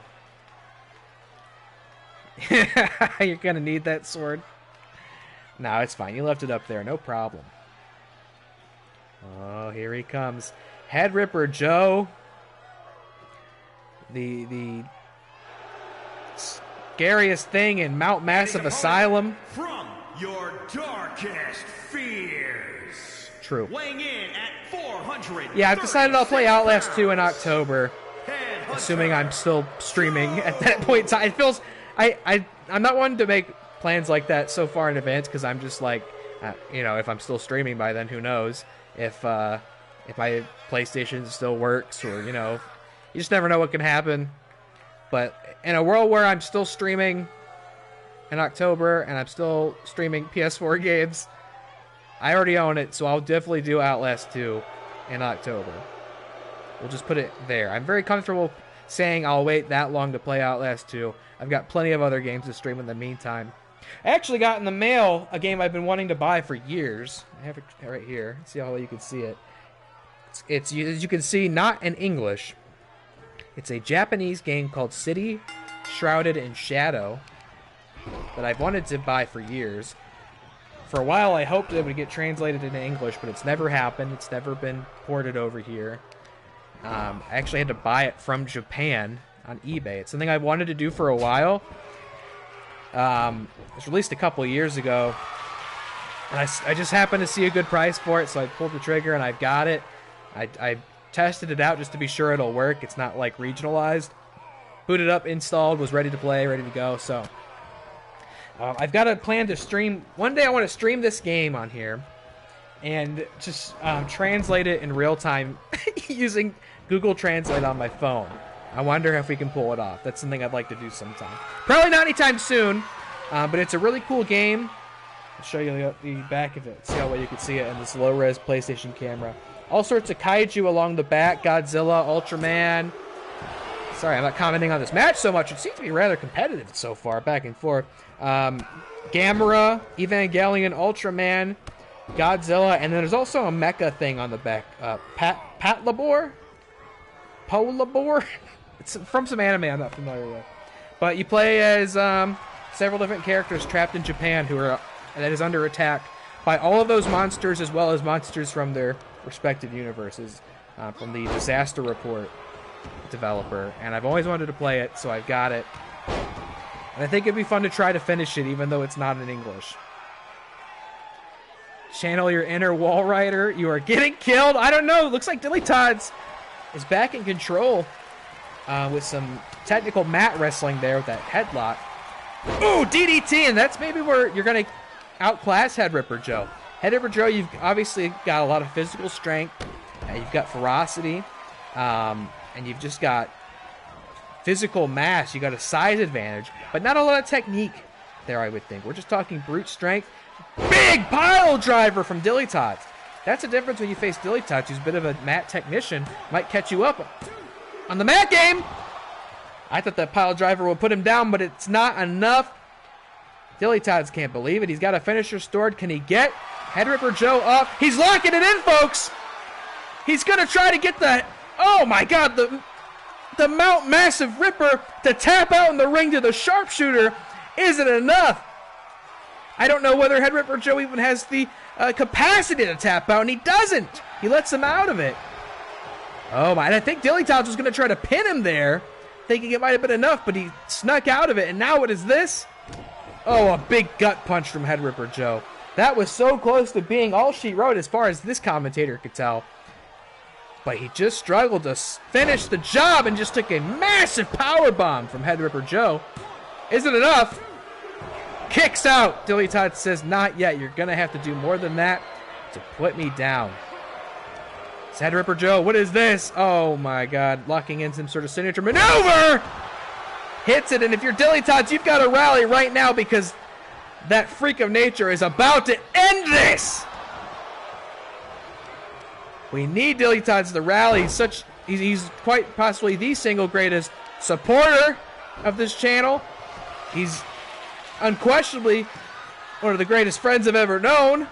And I don't like to see him abused in this way, but I think it's over, folks.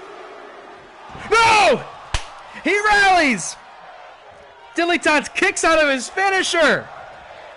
Does he have what it takes to... And the fans, I don't know if you can hear this. The crowd's chanting, "We're not worthy." I actually don't think I've ever heard them chant that before. Very interesting.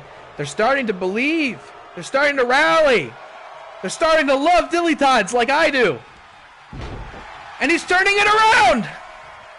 He's so close to earning that finishing maneuver. Trips on Head Ripper Joe again. Damn it.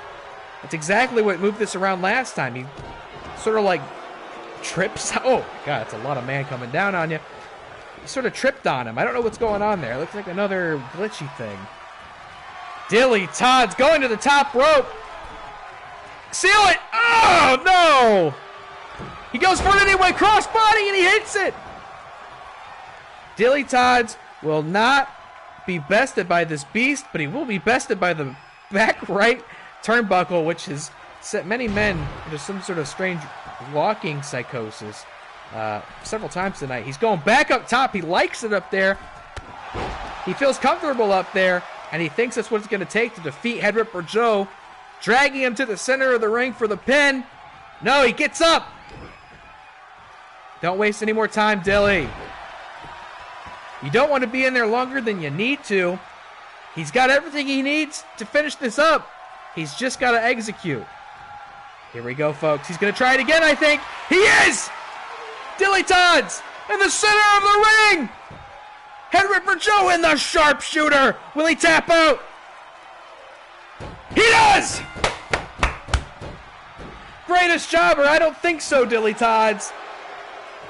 DillyTodds, that's the man who made Head Ripper Joe tap out in the middle of the ring. What a win! These are the stories we love to tell at WAT Championship Wrestling. What a comeback.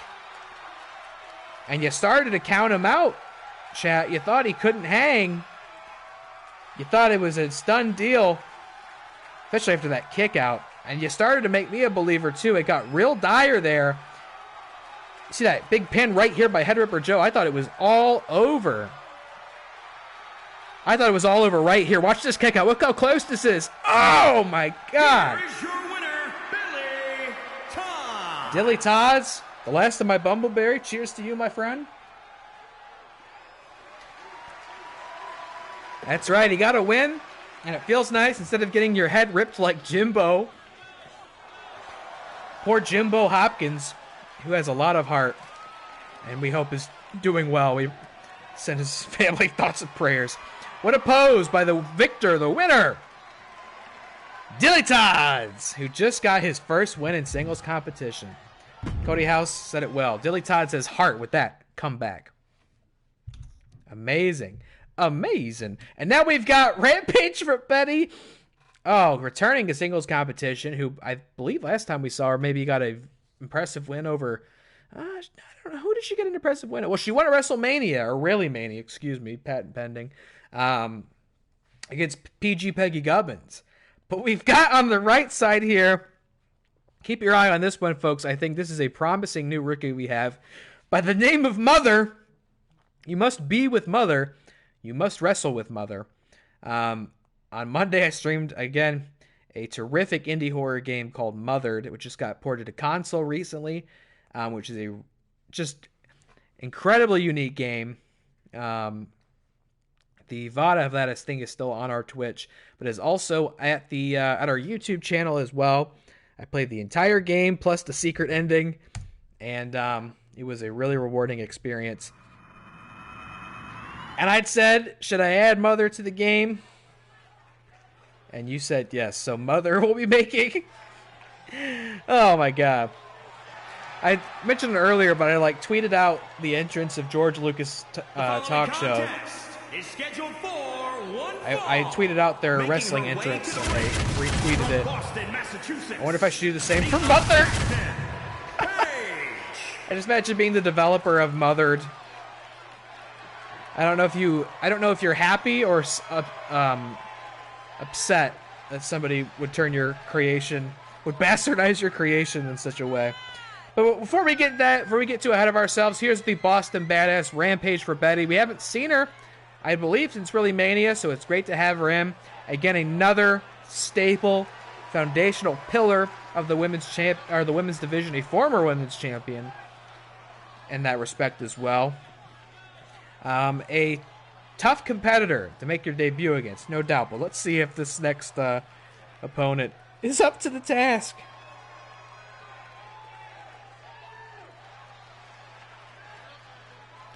Just a second here. Oh, and I think they're booing her. And what a shame. Who'd she ever hurt?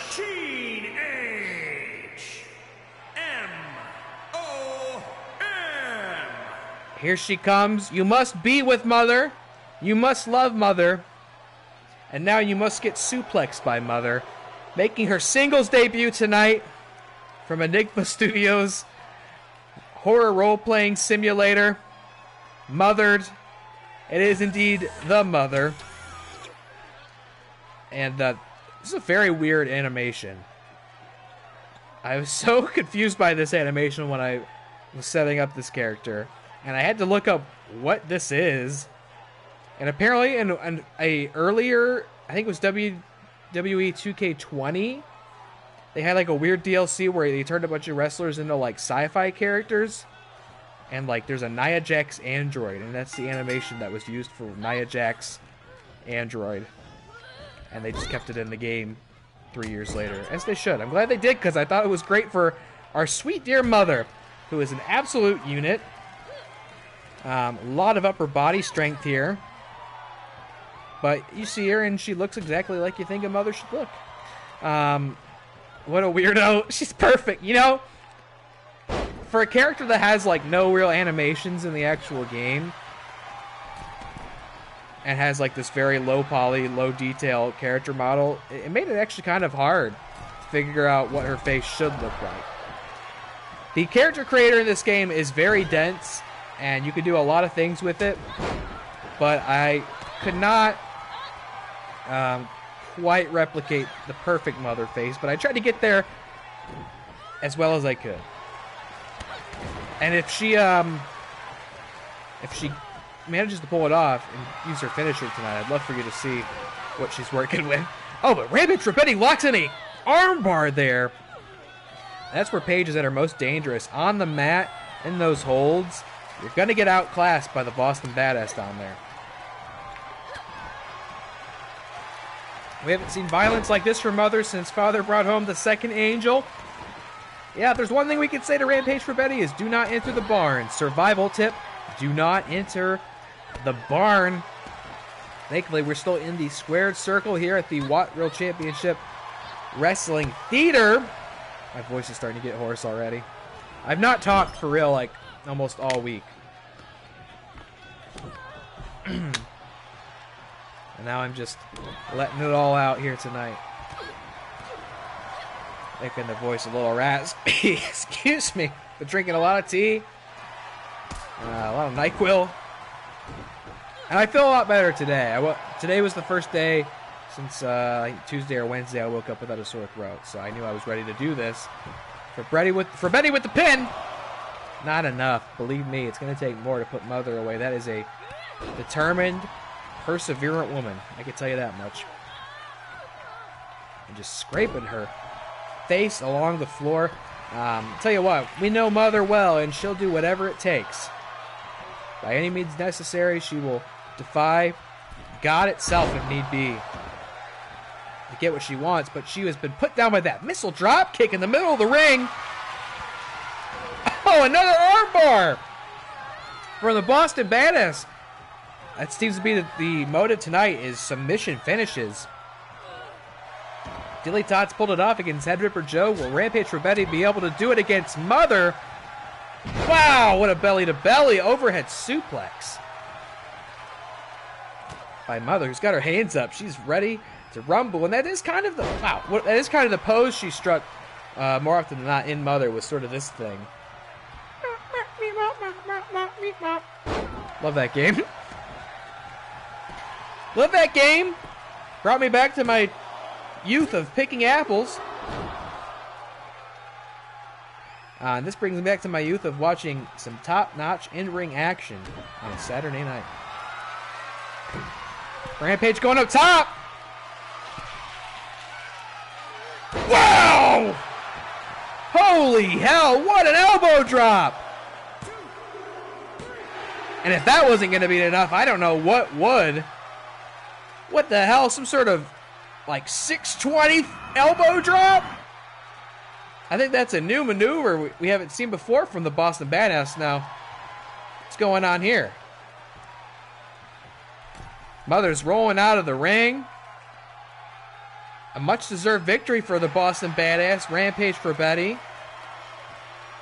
And a huge win over Mother, who's another new wrestler I expected big things from. I thought big things could come in big packages. But very similar to Evelyn Wang last time we went live, didn't quite seal the deal. The vintage WATCW Championship Wrestling roster coming out to play tonight.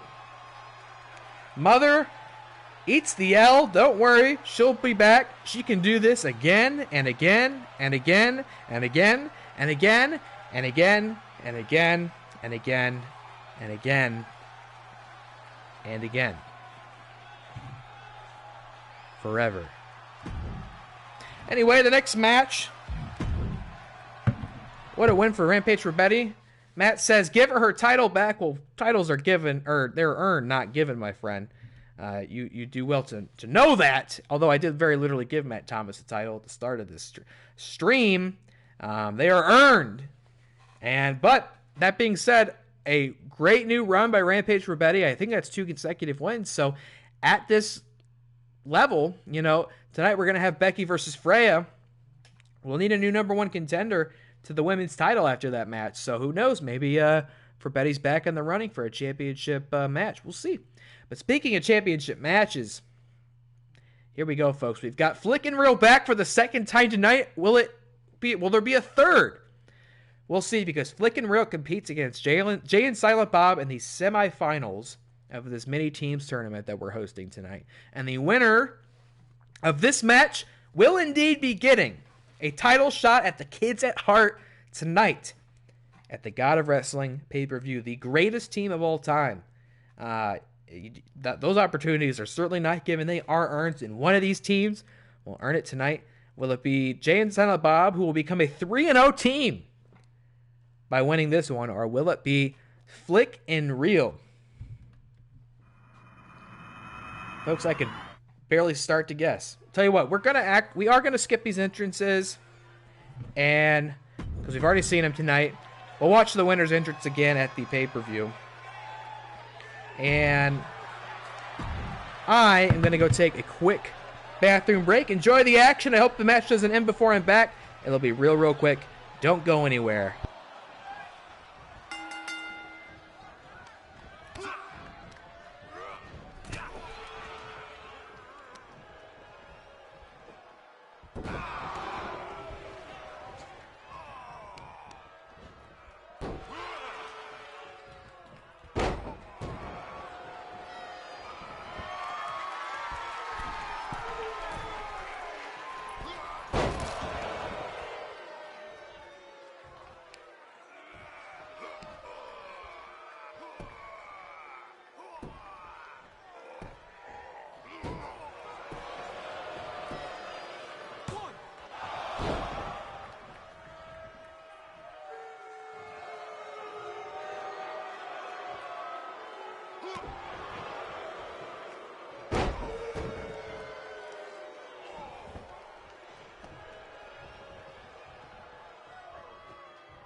All right, we're back. The match didn't end. That would have been crazy if it ended without me.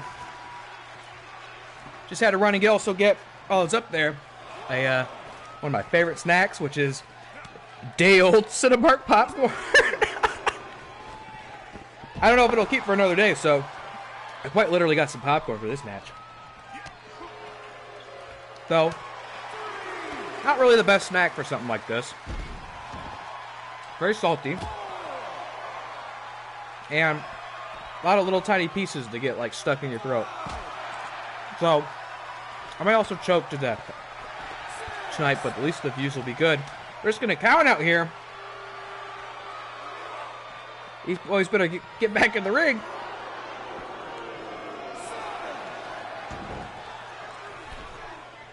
And Jay enters.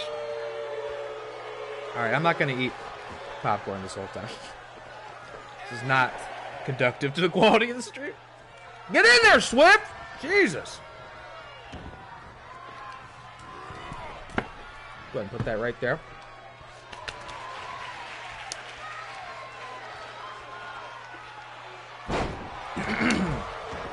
Does anybody else do this? Okay, am I weird? Jess thinks I'm weird. She tells people I do this in the context of it being a weird thing to do. Does anybody bring home the movie theater popcorn that they didn't finish at the movie? Because I do it almost every time. Because look, you get a giant bucket of popcorn like this. You think you're going to eat so much popcorn at the movies. It's like $9. And then, movie's over, and there's this much popcorn left. It's like half the bucket. And most people think, I'm going to start eating again now. Most people think. Matt does it. I knew Matt would be solidarity with me on this. Most people think it wouldn't be good. It's definitely good if you eat it still later that day. Maybe I will. Depending on how late I get home. There might be a time where I get hungry again and want to finish that popcorn. But it stays pretty damn good. Like, I got this a day ago. Okay, it's terrible. I keep getting, like, kernels stuck in my throat. Hold on. No more popcorn. It's not good for anybody. Not in this context. It stays, like, pretty good, in my opinion. It doesn't get stale, which could be its own problem. It's kind of like, it's like, you know, some Taco Bell, like cheese. You, like, drop it under your car seat and find it 3 months later, and it's, like, pristine condition. You're like, it's kind of weird that that cheese didn't go bad. What's that all about? I don't know if it's like that where the popcorn doesn't get stale. I should be like, what am I eating? But it's good. It stays fresh. The buttery flavor's intact. Now, beyond like a day, I would say you might be pushing it, but I almost always bring the popcorn home. Jess thinks it's weird. I've offered her it before. Like, hey, you want some popcorn? She's like, oh, I'm not eating that stale popcorn. Like, she never accepts it. It's like a matter of principle at this point. A lot of fights on the outside tonight. Oh my God, Swift! Taking it to Silent Bob.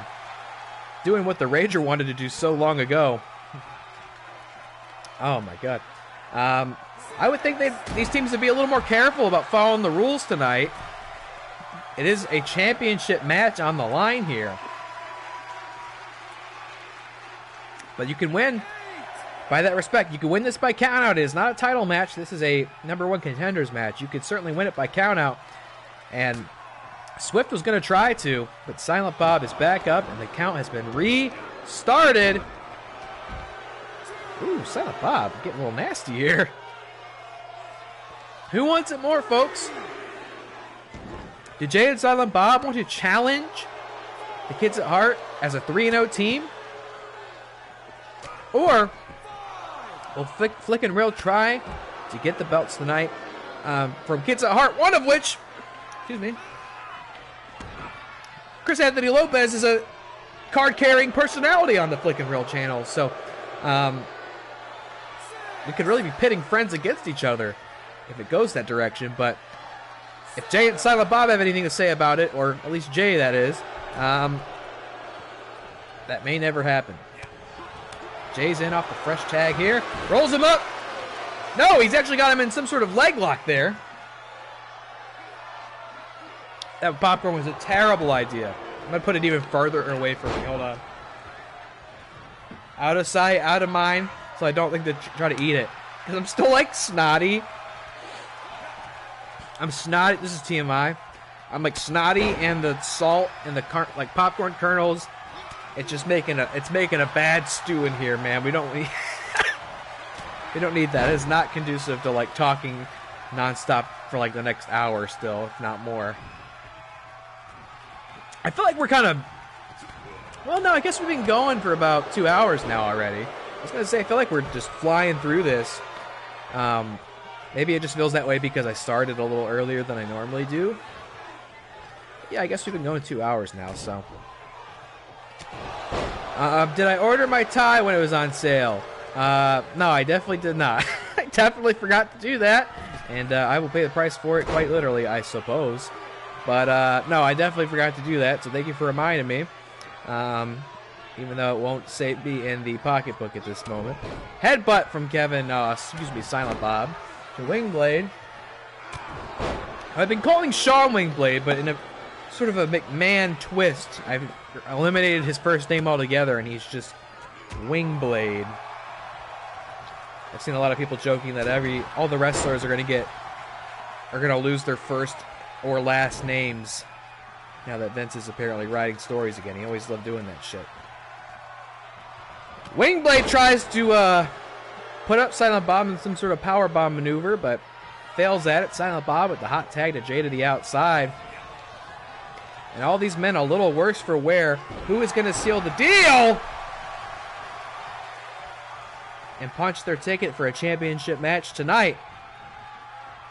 Will it be our great friends at the Flick and Reel channel, or the View Askew duo that we've been watching all of our young lives? Big soup. No! No, an armbar!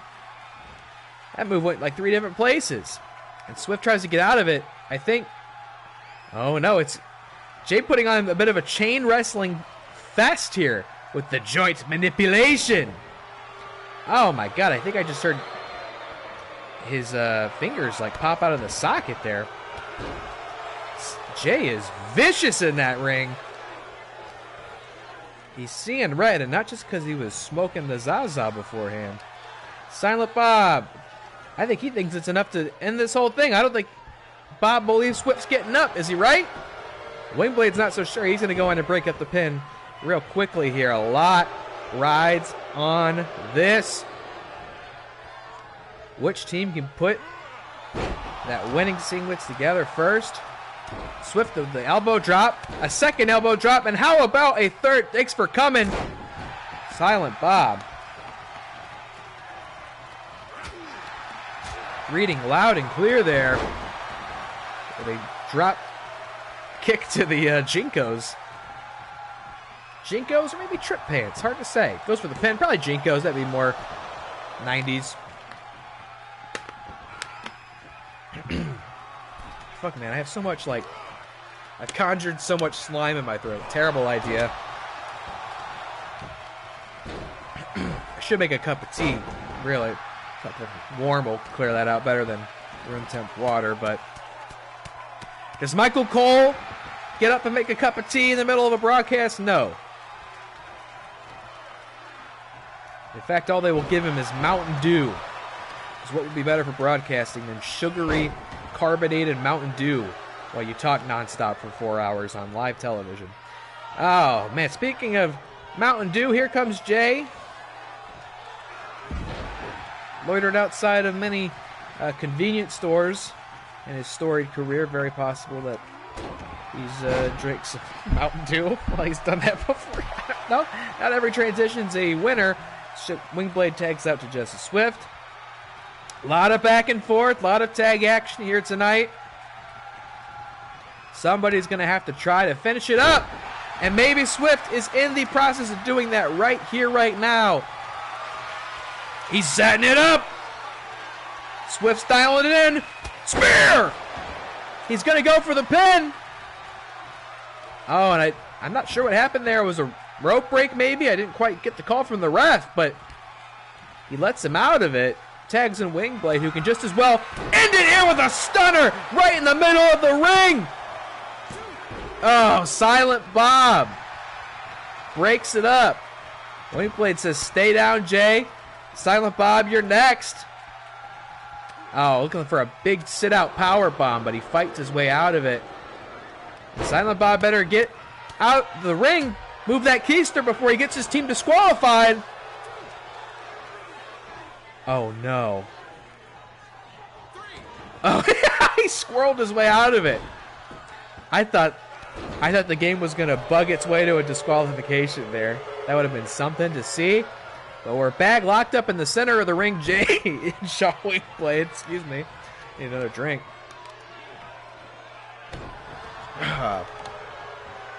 Wow. The AI just never really quite understands how to play its own game, you know? If you were playing this match, you would have said, okay, I had a finisher on Jay, so that means I got to knock out Silent Bob so he doesn't break up the pin. The AI never just thinks to try to do that. Excuse me one moment here.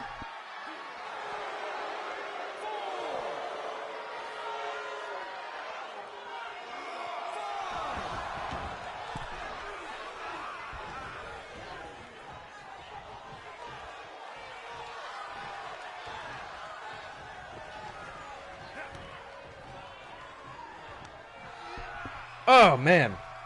I got so much phlegm now building up. The popcorn was such a stupid idea. I'm so snotty now. Ugh.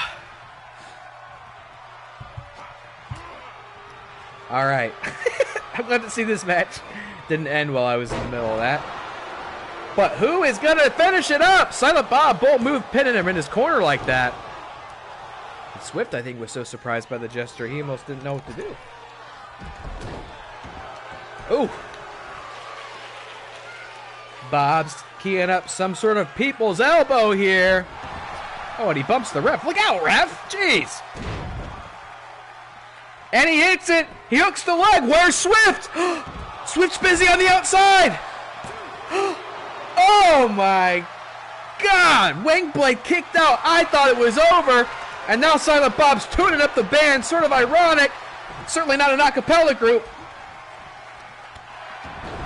It hits a double underhook DDT. I'm not sure that was one of the more unique sequences I've seen. He hooks the leg. Where's Swift?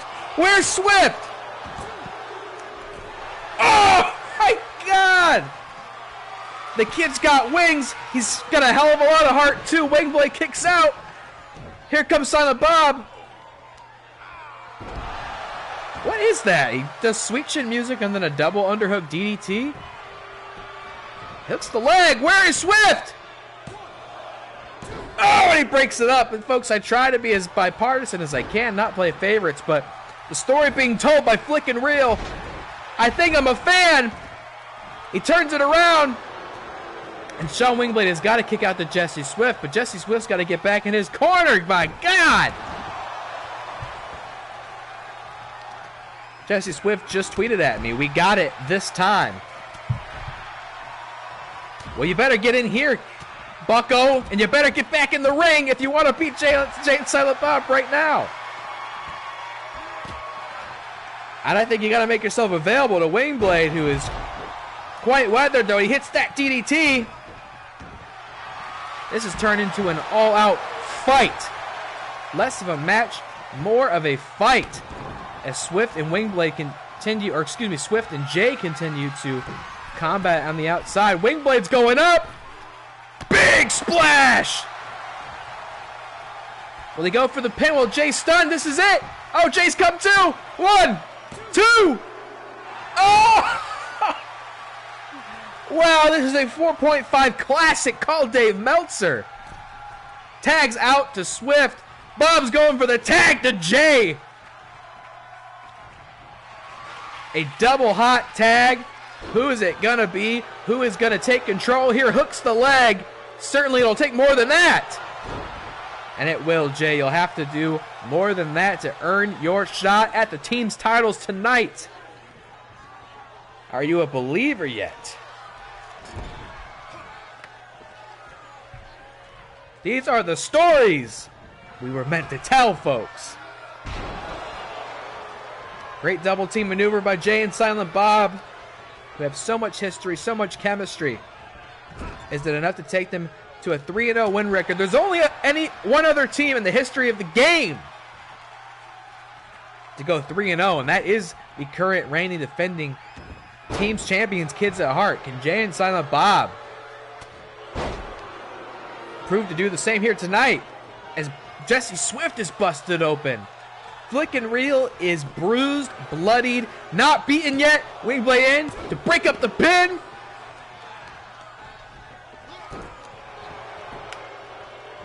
Timing, folks.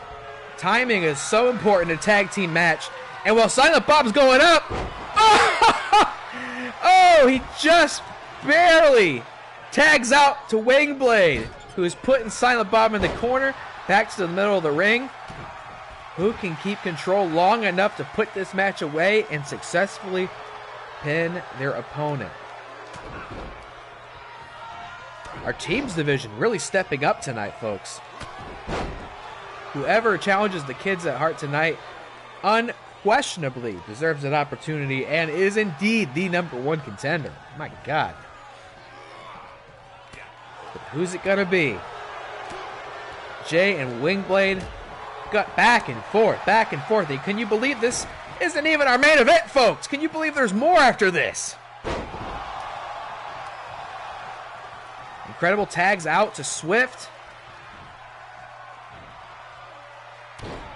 Elbow drop. How about another? Got room for one more? Don't mind if I put it on top. Jesse Swift. And he is swifting out, brother. Oh, he's going to try a submission finish on Jay. And good thing Bob bailed him out this time, because you see the 4 images below the at the bottom of the screen there.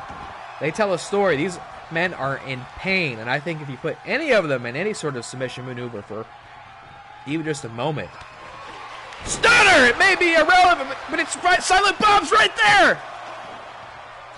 Oh my God! Will it ever end? Silent Bob's going up too. Wow! And Jay's the legal man. Just go ahead and pin him. Go ahead and pin him. Pin it. Lock it in. Now is the moment to end this with Silent Bob stunned on the outside. Oh my God, and Jay fights out of it. And the fans will tell him to fight forever. I think they just might. Is this a finishing maneuver? It is! Swift breaks it up. And he does! This is why timing's so important. Jay had the match won there.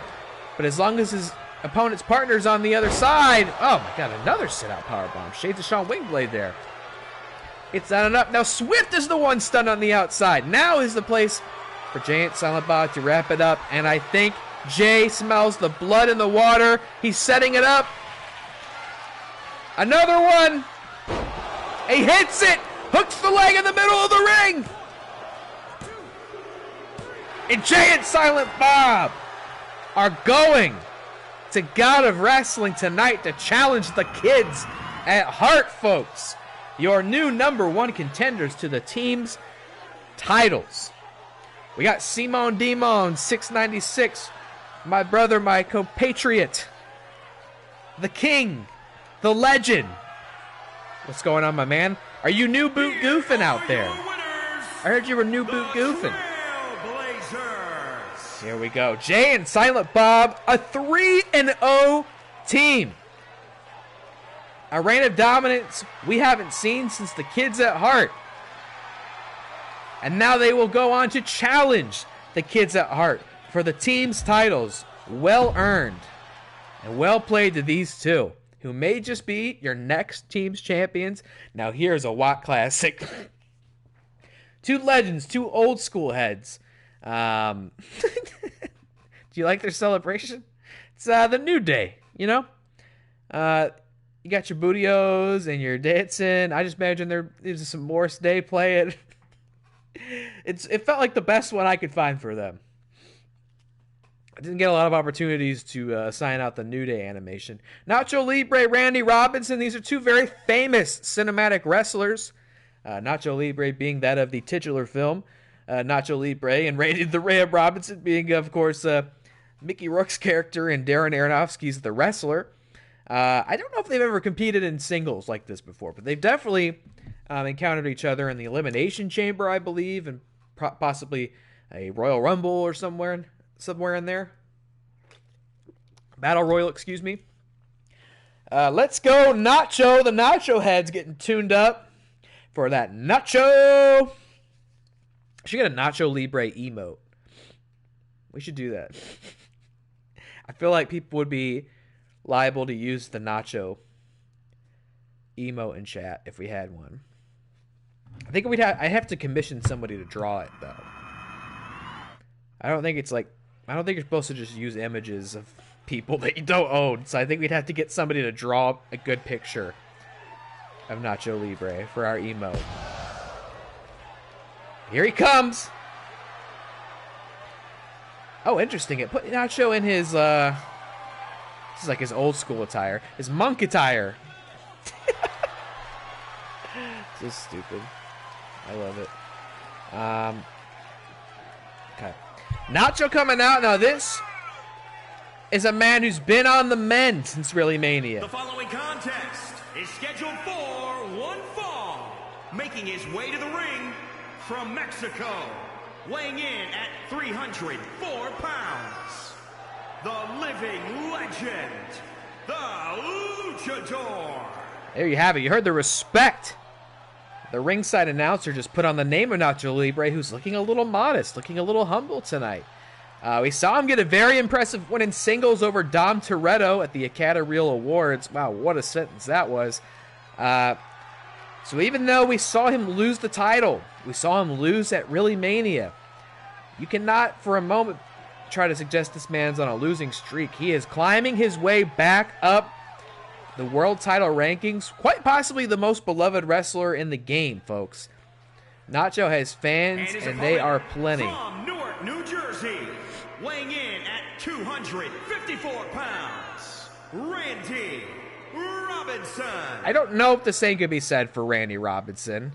I feel like most people are pretty tired of Darren Aronofsky, but this one was sort of a crowd pleaser and a critical hit from what I recall. And Mickey Rourke, it's probably like the last Mickey Rourke movie you'd ever want to watch. So, like, that's kind of cool, I guess. Is Nacho a babyface? Nacho is the biggest babyface, I would say. In my opinion, he is the fan favorite. I think the fans were very upset when he lost the title at Elimination Chamber to Dominic Toretto and then failed to win it back at MrEliMania. Walter White, of course, famously winning that title. I think in a lot of ways, people had an idea of how Nacho's career would go. But instead, he was speared by a tribal chief at the big show of them all. Nacho summoning the Ram up. Nacho, I think, has a record resembling something like 9-2. He's got the most singles victories in our league by a wide margin. A former world champion. I believe has only lost in the two matches I mentioned, the Elimination Chamber and at MrEliMania. Never seen him lose it in singles one-on-one competition. Randy the Ram Robinson would be making history and a huge statement if he were able to accomplish that here tonight in this main event match. Yep. You always forget Nacho has some real ring training. Hell of a wrestler. Yeah, just a real workhorse. You know what I mean? I mean, these are two very experienced in-ring competitors. Two of the most beloved cinematic wrestlers we've ever seen. Oh, German into that signature lariat for Nacho Libre. And we know what he likes to follow this up with, but he may not have to. Hooks the leg. Oh, everybody get out of the way, because I think a spear is about to come through here. Brings him up. Oh! Robinson countered it without a shadow of the doubt. Nacho Libre was going to hit the spear and instead just met a big Randy Robinson-shaped knee straight into his fucking skull. Robinson drags him to the center of the ring, hooks the leg. Not a shot. This is enough. No, no, no, no. You gotta really put Nacho down. Very few have gotten even that far. Matt says he's on roids. There should be an asterisk. You know, I saw in the matchup earlier today that Pumpkin Jack has a 100 stat ranking too. And that guy is 0-1. So, all I'm saying is, 100 stat guys can be beaten. Nacho just never was. Oh, the series of boots to the back of Nacho's head. But I did, in fact, nerf Nacho Libre. Wow! And that was a finishing maneuver I ever saw when Nacho got right out of the way there. There it is, that in-ring craftsmanship by Nacho Libre, who, yes, may have been on some form of performance enhancers earlier in the league's history, but he's since gotten better, and we love him all the more for it. What a moonsault! Stops Randy Robinson right in his tracks. Spear! That's it, folks. I don't know if anybody's ever kicked out of the spear. Another win. Another massive victory for Nacho Libre, who I believe... let me check the stat books on this. I'm going to give you a real number, not an approximation. That makes Nacho Libre in singles competition, 10-2. 10 wins, 2 losses. And what are those losses? He wasn't even the one who got pinned. One of those losses is on Dom Toretto's behalf, having tapped out in the triple threat at Really Mania. This is a significant win for even Nacho Libre. These two guys have been in the game since the start. The living legend, the Luchador. Incredible. Nacho Libre pulls it out. He's 0-1 because he lost in a free-for-all. Who? What are you talking about? I don't know what you're talking about. Oh, maybe you were talking about the triple threat? I don't know what you're talking about. He lost the Elimination Chamber and he lost the triple threat.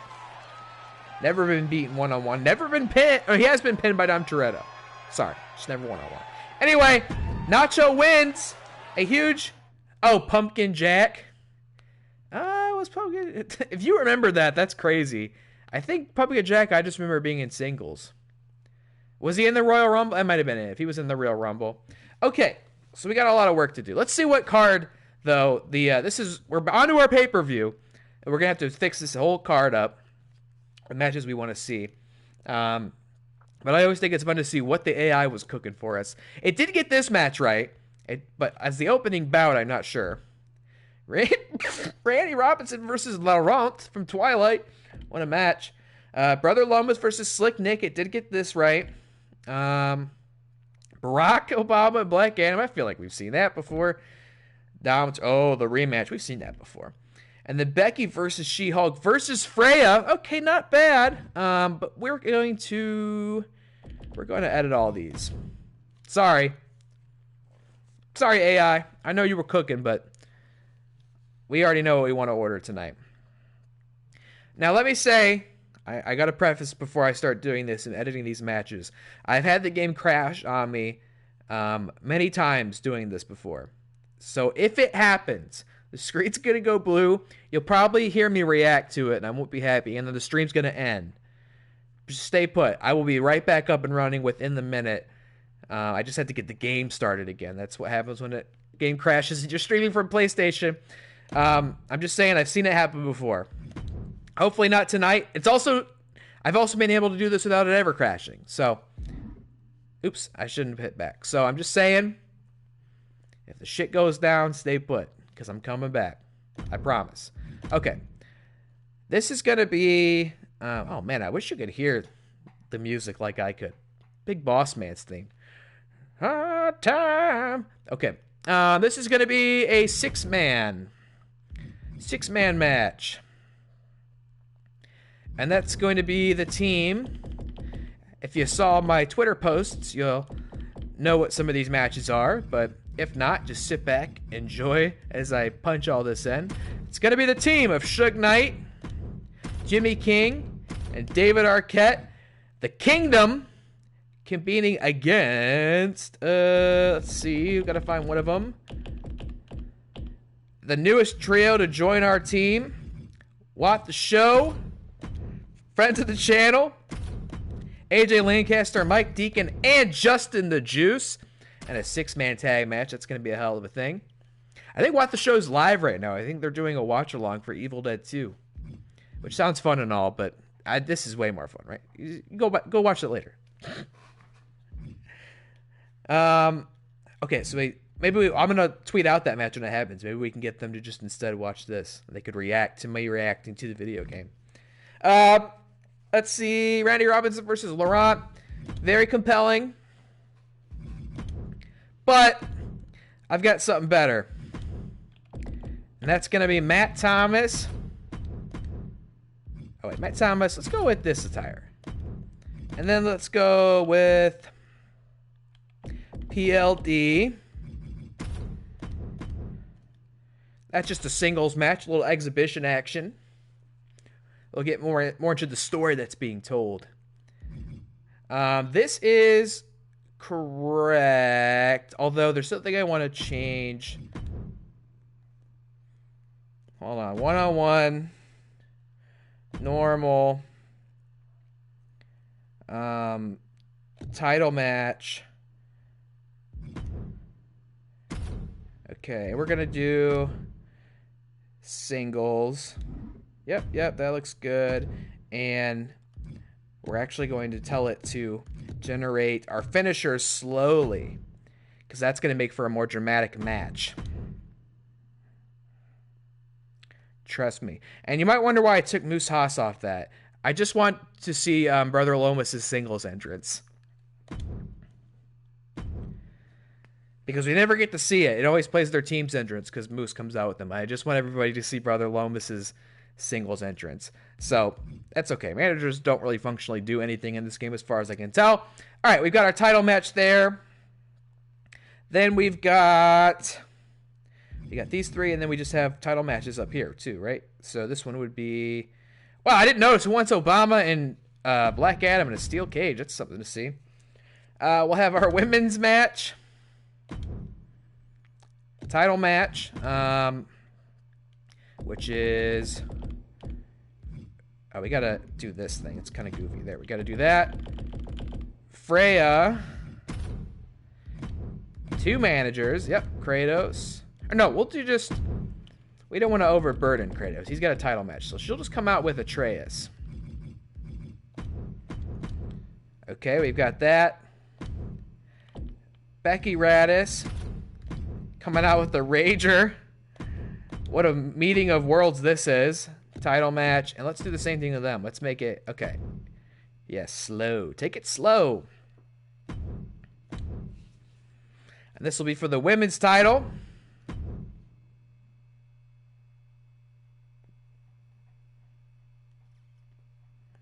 Okay. Our women's match. And then we have the teams in the world, right? Make sure I'm not missing anything here. And I know it's not the most exciting thing to watch me do this, so stick with me. Bear with me here. Well, we're going to get there. All right, so we've got the challengers. Jay and Silent Bob won that tournament. No, I'm not playing this. You're playing this. Okay, Jay. Silent Bob. Title match with Nick. And not Nacho Libre. Nacho's trying to get booked. And this we don't need to see slow because tag team matches take long enough. We'll go normal on that. World title. Or not world title. Tag titles. And then we got one more match to book. And that's going to be where we see everybody show up. Let that load in. I'm really hoping it does not crash. One-on-one. Normal. No, get rid of you and you. So we're going to see the challenger, Kratos.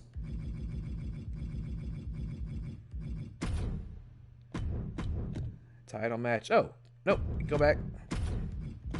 Manager.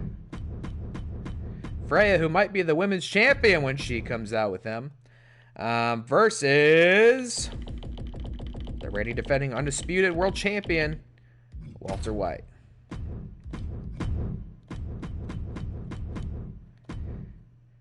And we'll make this one go a little slow. Build the drama. All right, I think we've got everybody we need there. Letting it load in, so hopefully it doesn't crash. We're so close. We're so close to pulling it off. All right, Walter White. All right, let's review this, make sure everything looks good. We got our 6-man. We've got our little grudge match. We've got title match, title match, title match, title match. Yeah, I think we're solid. Let's begin. Our last card of the night, a 6-match pay-per-view called God of Wrestling. Excited for this? What's going on, Joe Black? What's good? You tell me. Thanks for tuning in. About to kick off our final card of the night, our pay-per-view event called God of Wrestling. And then by that I mean a God of War themed arena, which I downloaded off the community space and slapped the WAT logo on it. Again, so much love to the artists and the 2K creation space. Just so much spectacular work. I typed in God of War arena, and I was like, why would somebody have made that? And somebody did. So you'll be able to check that out right here.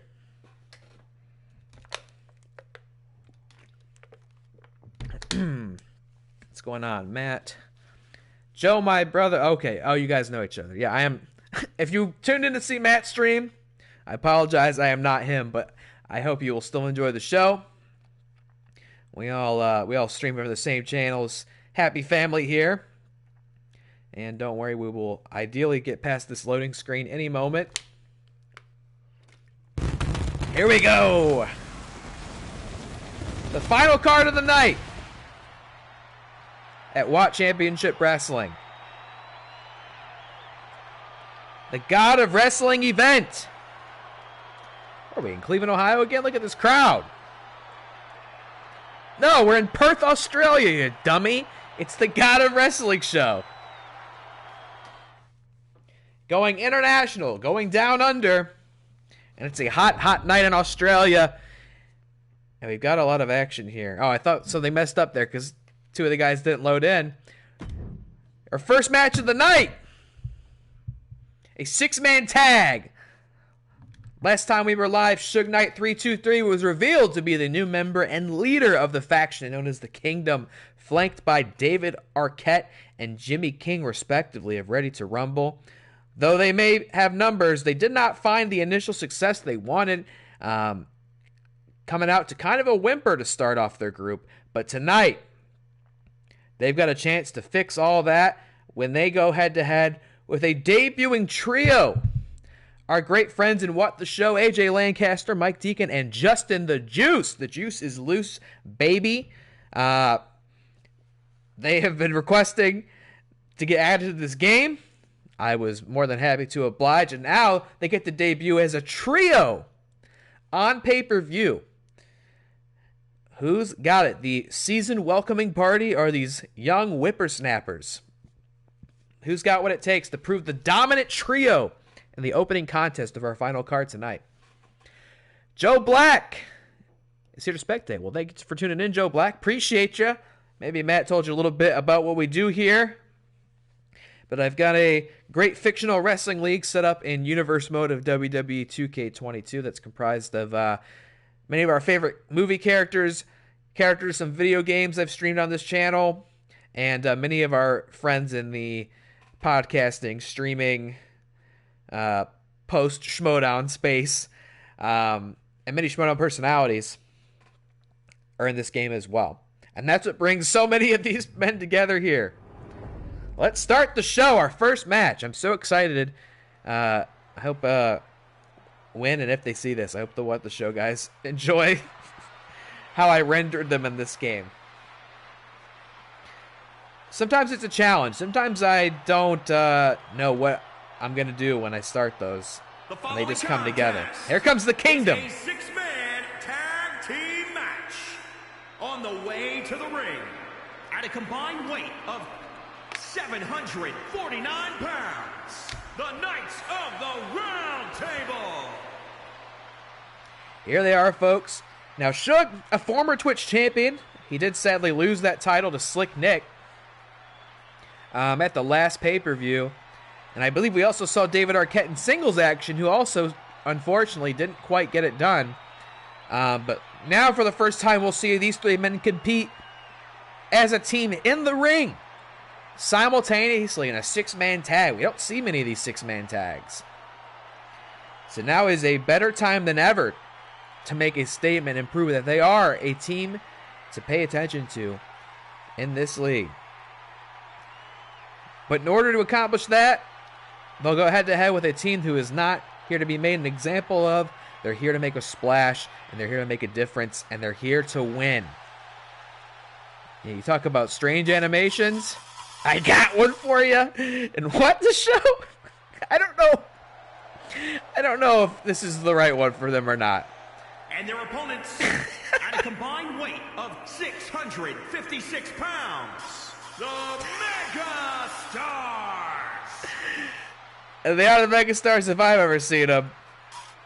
You know, sometimes you see an entrance like this and you think, I gotta see how that looks. You know, want the show, they love to have fun. Like I said, I believe they're live right now. Of course, you're too compelled by this. You can't leave this. You have to keep watching this channel. But I do recommend watch the show on YouTube. Fantastic group of guys. An awesome show that I myself have been lucky enough to guest on before. Yes, that's right. The Lucha House Party. Look at these guys. What a team! In matching color-coordinated outfits.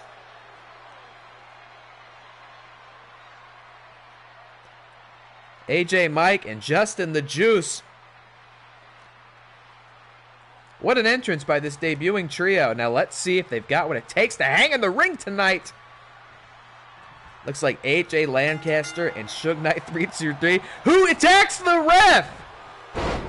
What is that? Why does that keep happening?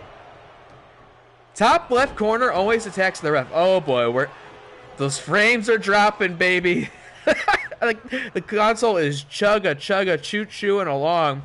Because, boy, that is a lot of custom assets it has to reconcile all at once. Oh, no. Maybe we got a little too ambitious with the six-man tag. Now's a great time to get a snack.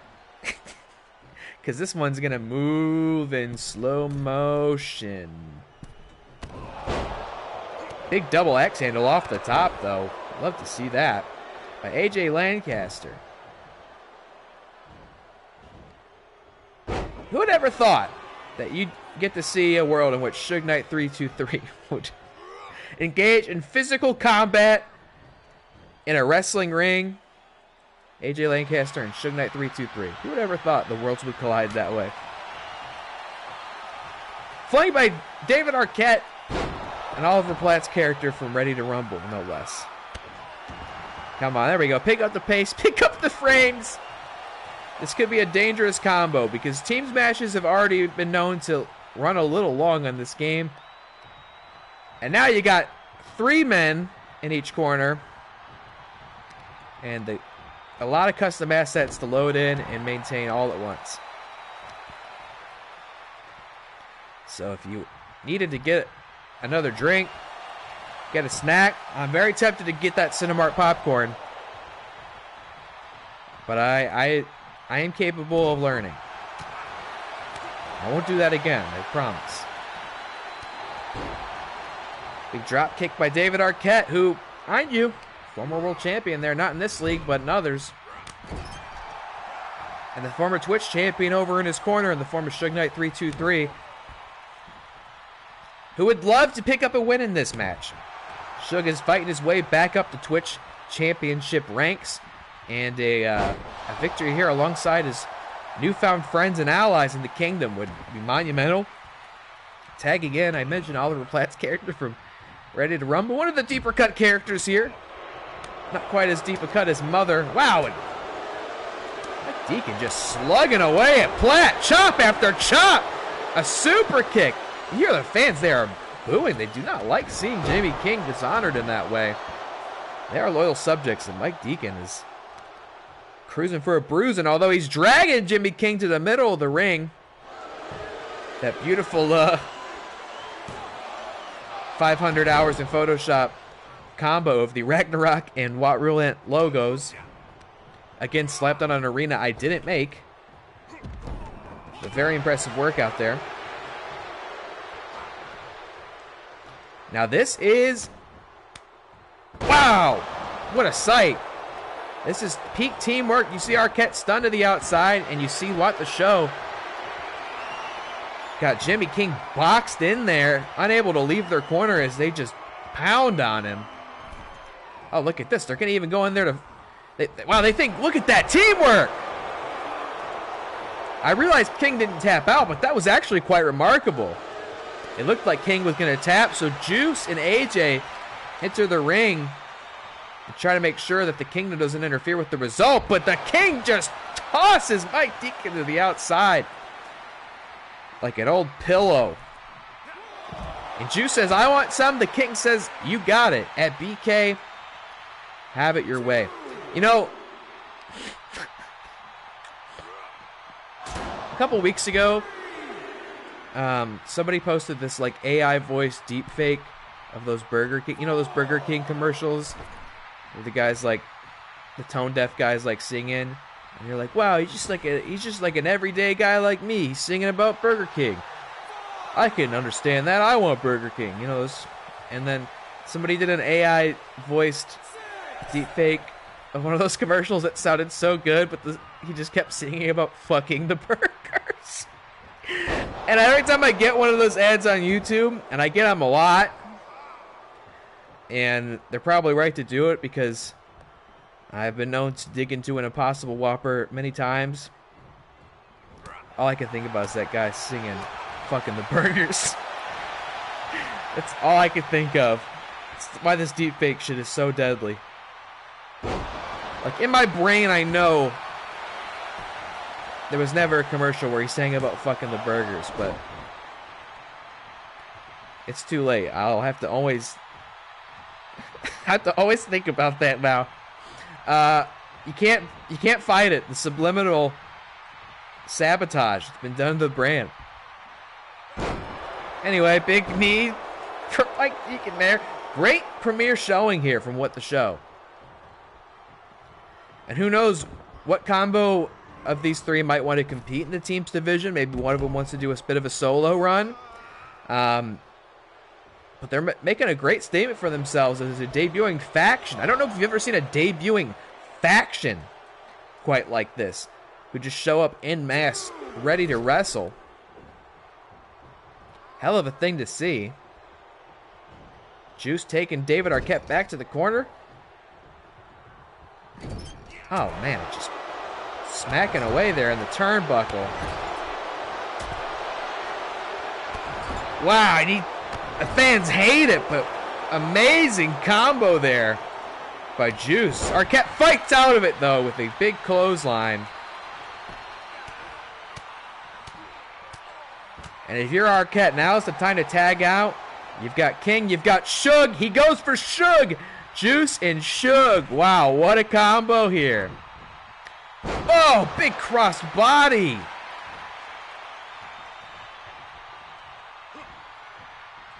Now, like I mentioned earlier, this match is moving like molasses.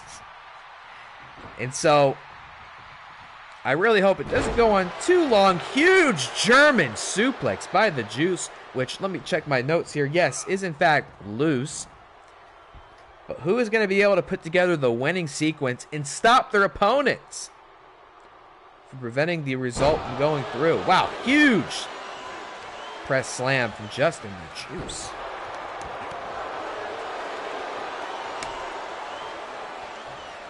Juice was pretty fun to make. I took some creative liberties, if you can believe that.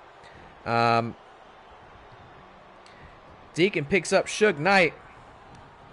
Well, again, I mentioned it before. You gotta think just wants to win this so bad.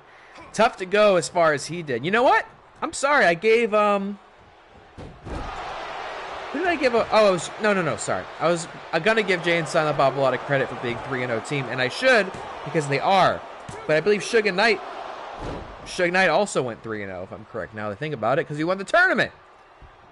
But different division, I digress. I brought it up in the first place that Suge just had so much immediate success here, winning our first ever Twitch wrestling tournament, being the first ever Twitch champion. And now he's on the other side of the equation, having lost the belt to Slick Nick. Commands a new faction, however, not made the impression a young team like that probably wants to, right? Excuse me. Away. What powerbomb.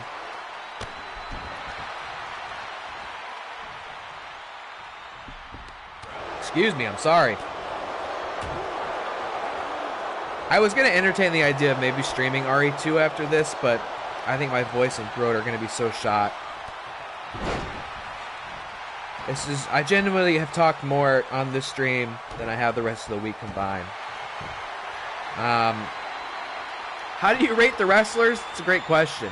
I mean, the ones I don't make, I generally don't worry about their stats unless they're whoever the person is that made them, like, put it too high. Like, if I see somebody's ranked at 100, you know, I'm gonna mess with that. So, like, Jimmy King and David Arquette, I didn't make, so they're just whatever they're at. As for the other people who are all people I actually know, oh, what a double team. I kind of just, I don't know. I just wing it. I usually try to think of, like, I decide first, like, whose moveset they're going to get.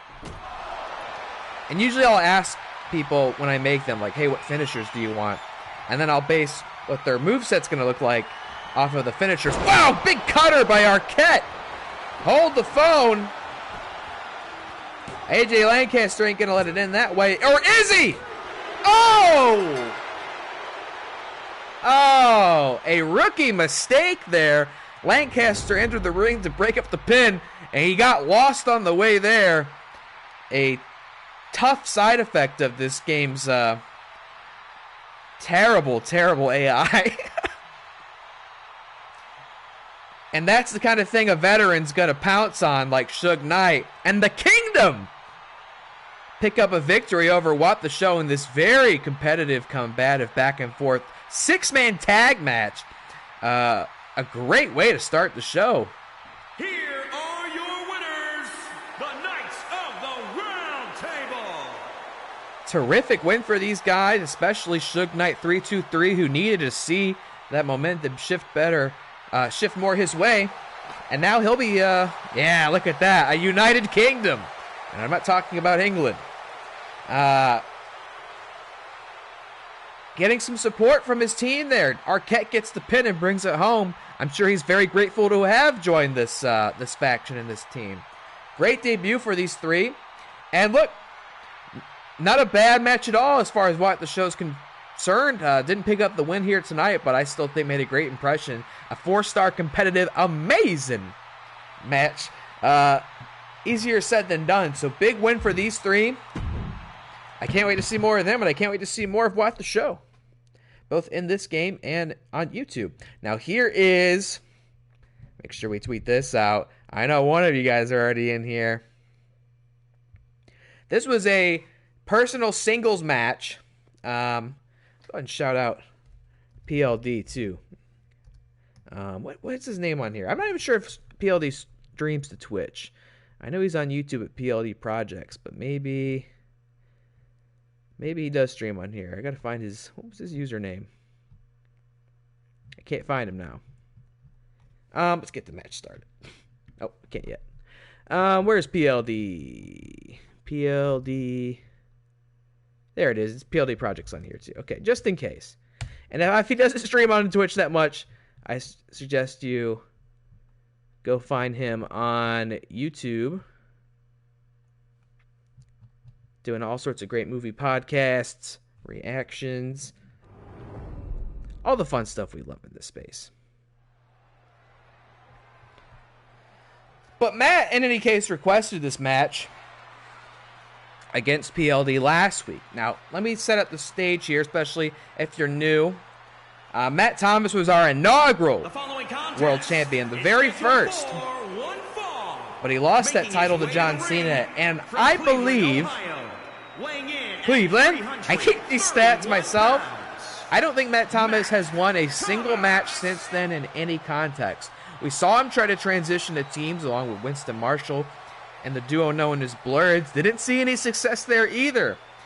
And I'm rooting for this guy as much as anybody. It breaks my heart when he loses. Yeah, there we go. It's PLD Projects. We haven't seen Matt win basically ever. It's kind of a pain to see. I want to see him mount a comeback. I want to see redemption for him. I think the redemption story is one of the greatest you can ever tell in the wrestling biz. And so he requested this match himself, called out PLD. A friend, maybe former friend, I don't know. And his opponent from former co-workers, I believe, used to be your boss. And now he's going to be your opponent. PLD, of course, went on quite a run to start off his in-ring career, mowing his way through the Twitch tournament all the way to the finals. He did lose to Suge Knight 323, but hasn't lost in any other context. Haven't seen him since that night, so it's great to have PLD back in the ring here, competing against Matt Thomas. And if you're PLD, you got to be wondering, what the heck am I doing out here? This guy thinks he's in my league. This guy thinks he's going to make an example out of me like I owe him something. Be careful what you wish for. And if we're just going off the record books, I'd have to say he might be right. But considering Matt requested this match himself, coming back to the singles division, let's see what happens here. I love when our competitors request matches. I love when I can make that happen. Is this going to be the beginning of Matt Thomas's redemption story? Or is PLD going to put him away like he has so many before? Here we go. Matt said he was talking shit. Well, he's backing it up. Look at it. He's just letting the blood rush to the head. With that delayed suplex there. Incredible. This is a big match for either competitor. I'll be honest. Even with Matt's less than impressive win-loss record, for PLD to be competing on pay-per-view here, on this stage, in singles, to be given this opportunity, he knows as well as anybody that opportunity is not to be wasted. And a victory here could mean great opportunities down the road. Goes for an early cover in our first singles match of the night. Of course, we also have 4 championship matches coming up here for you as well. 4 championship defenses. Some of those competitors you've seen already tonight, some of which for the first time. Another amazing overhead suplex. Now this is a little more competitive than we've seen Matt Thomas before. I say that though, Matt's losing it in the chat. I wonder how many times Matt would lose before he said, delete me from this game. Once Shaquille O'Neal once said, delete me from this conversation. What about delete me from this game? Before he begrudgingly retires. Oh, PLD was thinking a top shelf move there, but decided to come back down.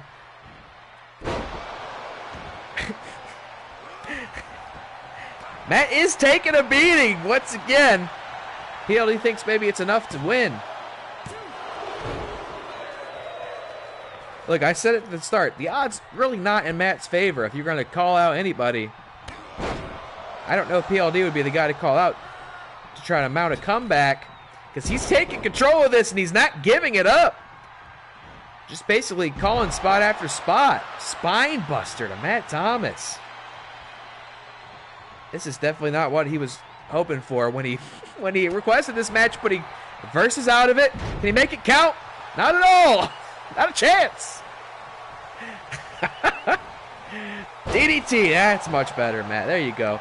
Now here's the thing I always notice about Matt is he loves to get beat up a lot at the start of the match. Oh, a spine buster of his own, and he loves to taunt when he really shouldn't be. So if he can stop himself from taunting when he really shouldn't, he might have a shot at winning this. Gets the 2 count. Finisher stored up. PLD not far behind. This is his chance. Don't waste any time. Center of the ring. Goes for a chop. Interesting. Not sure why. He's got a finishing move.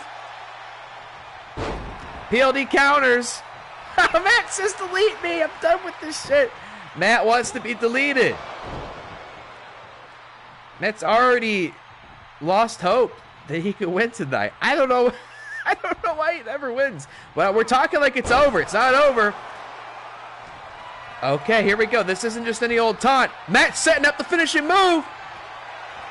Big rock bottom on PLD.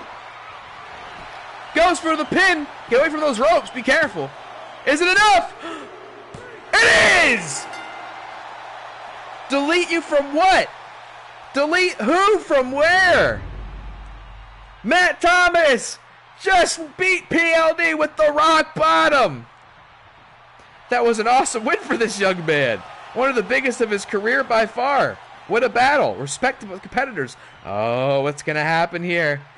PLD's going for the handshake. It's returned in kind. It appears to be legitimate. 2 competitors who respect each other. And I got to tell you, folks, this is massive for Matt. You can see how surprised he is in the chat. And I'm as surprised as him, too. Matt was literally saying, asking, begging, pleading for me to delete him from this game. But they say it's darkest before the dawn. And Matt Thomas gets his first singles win, I think, since the very first stream of this game. Against PLD. And that means so much to him. PLD in the chat. Bullshit. I was distracted. It couldn't be here. Oh, yeah, that's tough for PLD. As big of a deal as it is for Matt, it's a bummer for PLD. Here we go, Twitch Championship match. Maybe Matt Thomas, maybe the thing for Matt to do is make a run for the Twitch title. We've seen him try to make it work in the World Championship division. Didn't go his way. Maybe it's time for him to make a play in the Twitch division. He just beat the Twitch tournament finalist, PLD. But that's enough of that. Let's move on to the Twitch Championship match right here. Brother Lomis versus Slick Nick. Matt says he wants his run back to the main title. No shot. You gotta win a lot more before that happens. I think it's in your best interest to go for the Twitch title. Unless you really think you got what it takes to beat Walter White. Is scheduled for Nacho Libre. And is for the World Internet. All right, here we go. Wrestling Championship. Twitch title match. Brother Lomis and Slick Nick. Bit of a grudge match here, too. Let me tell you why. This actually isn't the first time. By the way, I told you I wanted you to see Brother Lomis's singles entrance, not his team's entrance. Here we go. Look at this. And the classic black and white. The Brother Lomis black and white. Here he comes. You talk about the god of wrestling. Well, I don't know if Brother Lomis is a god of wrestling, but I bet he's got his phone number, because all deities have been written down in that man's little black book. Believe me. That's a revenge tour. Bring them on. Let's pump the brakes there, Matt. You were just 5 or 6 messages ago asking me to delete you, okay? Let's see what else you got. Maybe we try Matt and EliMac next week. EliMac's been on a hell of a run. I would say let's see Matt play around in the Twitch division before we get a little carried away here, okay? Brother Lomis commanding an ominous gate to the squared circle. Brother Lomis and Slick Nick have competed in singles before. These two met each other in the Twitch tournament. And Slick Nick was successful there with a sneaky, dirty pin. I believe he used the leverage of the ropes to secure a pin over Brother Lomis, moving ahead of him in the tournament. Moose Haas attempted to get some revenge for his good friend and co-host over there at the Last American Heroes. Didn't get it done against Slick Nick either, and then Nick went on to win the Twitch title. Brother Lomis, you saw Slick Nick also mockingly offer Brother Lomis a handshake in the ring, and it didn't go down like Matt and PLD there. It was rejected. It was denied. It was treated as disingenuous. And now the bad blood between these two has just been boiling. It was time to let the steam out. Brother Lomis and Slick Nick will compete in one-on-one competition here tonight. Once more, but this time for the Twitch Championship belt. Here comes the champion. We'll be seeing Nick come out with this belt for the very first time. There he is. Possibly emerging as the biggest villain in the game. It should be no surprise that he's also the slickest player. Holding that Twitch belt. This will be his first attempted defense. Let's see what he's got. Brother Lomis taking him one-on-one, too. Moose Haas not at ringside. I guess we can just rationalize maybe it's so personal. Lomis just wanted to get it done himself. No help. No room for error. Just Lomis and the deity he's channeling tonight against Slick Nick, the Twitch champion. A real emerging star here in the league. From Schmohio. You know, we always had this idea for a Ohio Schmodown faction that would actually have comprised of Rick Raddus, Nick, Brother Lomis. He had somebody else in there. Oh, Travis Fishburne. It's going to be a hell of a team called Schmohio. From Death Valley, weighing in at 317 pounds, Ben E. Ben E. My good brother. And introducing the champion from Cleveland, Ohio. Cleveland. Weighing in at 224 pounds. He is the World Internet Pro Wrestling Champion, Nick Harvey. There he is. The champ is here. Managed by Adam Witt. You know what? I think that was a part of it too. Yeah, managed by Adam Witt. Would be the terror of the Midwest out there. There you go. Shows it to Brother Lomis. He agrees that is in fact a championship title, and he will wrestle for it right here, right now. Will Slick Nick's sins be his undoing? Or will he be emboldened even further when they help him pull out another championship victory in this singles match lock up in the middle of the ring? Now we are, of course, at the Gods of Wrestling show. All sorts of Norse runes scribbled around the ring there. Prime for a ritual. Whether that be spiritual or tantric in any measure. Anything could happen in that ring, in this context. And all those people, first 5 or 6 rows, would be forced to watch it because they're paralyzed. They're frozen. They're not going anywhere. No bathroom breaks. No concession stands. They won't drive home. They'll just stand there. Wait till about 2 weeks from now when I return and do this again. Wait till you see the next pay-per-view arena I downloaded. I'll leave it a surprise. It was one of those things I typed in, and I was like, this isn't going to exist. Because I had the idea for it, and I thought surely I would have to end up trying to make it myself. But there was actually a great effort in there, and so we'll do a pay-per-view there next time. I could actually come up with storyline ideas and stuff, by the way, for this when I'm daydreaming. Like, I have some ideas, but I don't know if they're ever going to happen because they're kind of reliant on certain wins and losses. Kind of like Schmodown in that way. Sometimes you have to put some ideas in the trash because the guy you thought was going to win didn't win. I don't know who I think is going to win here. These are two really strong singles competitors. Nick goes for the early pin. Not enough. Lomis kicks out. Nick posturing toward the crowd, hoping for any sort of acknowledgement that he's doing a good job. Throws Lomis to the outside. And Nick has been in the driver's seat for much of this matchup. I think a lot of people would love to discredit Slick Nick because he's a bad guy, because he's so unlikable. They'd love to come up with a reason that he doesn't deserve that Twitch title, but great showing in this defense so far. His brother Lomis looks to take back control. Big moves on the outside. That's gotta hurt. And now you can just kind of imagine I'm sitting at that commentary table. Since those guys aren't saying anything anymore, which I think probably is ideal. It's weird for me because I'm just so used to their commentary, but probably makes more sense for them to not talk and have me talking at the same time.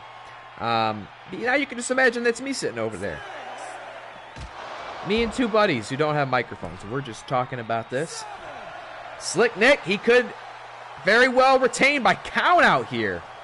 Oh, and even Nick not going to lower himself to those standards. He is going to break the count, if only to beat on brother Lomis a little bit more. Don't get too ahead of yourself. Don't get too ahead of yourself, and don't... Because you might find yourself lifted up above brother Lomis' head. I don't know. You know, I'm sitting at the commentary table, but I didn't go to broadcasting school or anything. Okay, you got to cut me a couple breaks. I'm self-taught here. I'm no Michael Cole. I'm no war correspondent, okay? Man, and Nick just... real disrespectful. Just keeps leaving Lomis out there for dead. Is he going to go up there to mock him or continue the match? Looks like he's going to mount a big move. Oh! Oh! Slick Nick may have been just a little too slick and slipped and fell off the top rope there. Didn't connect, but seemingly hasn't fucked his momentum too much.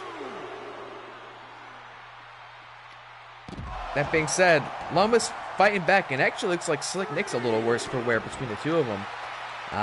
Real competitive back and forth match. And you can tell how personal it is. The fact that these two keep fighting on the outside. I almost wonder if I should have gone no DQ. Just let these guys do whatever they want, but you know what? You shouldn't let brother Lomis do whatever he wants, okay? You let him get away with a lot, but you got to draw the line somewhere, okay? Believe me. Code breaker from Slick Nick. Goes for the pin in the middle of the ring. Isn't enough. Not even close. Barely a 1.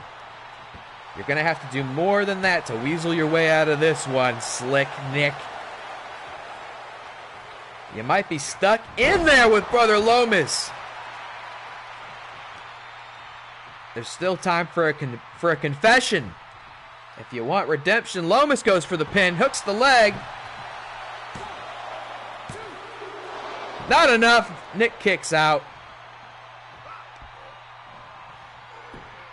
And that's what the thing with these more, you know, plotted matches. These more moderately paced matches. Really is all about who gets that first finisher. Big suplex, and Lomis is almost there. He's so close to cementing himself as the next world champion. Slick Nick slides out of it. What a tactician. Great ring awareness by the Slick One. Lomis got him up on a fireman's carry. Takes him to the corner. Power bombs him outside of the ring. As God is my witness, that man is broken in half, folks. Wow, Lomis seething, unloading just pure rage. Wrath even, although that's one of the 7 deadly sins. I don't think he would ever do that. Wow. Sweeps the leg. And these two continue to brawl on the outside. In a special Saturday night edition of WAT World Championship Wrestling. Don't usually do this on the weekend. Don't usually stream at all on the weekend, but, you know, Pop is home alone. So what's he going to do? He's going to broadcast his virtual wrestling league and talk about it to anybody who dares listen. A textbook Saturday night if I ever saw one. But I'm excited. There's a bunch of food I get to eat once I'm done because you know I'm going to be hungry. I'm going to want to heat up. I got some onion rings and some french fries from Fatheads, those garlic fries. I got some Oreo cheesecake just made. Makes the most bomb-ass Oreo cheesecake that I can eat. I'm going to get absolutely zooted on yummy food later. What is happening out here? This is just so brutal, these two.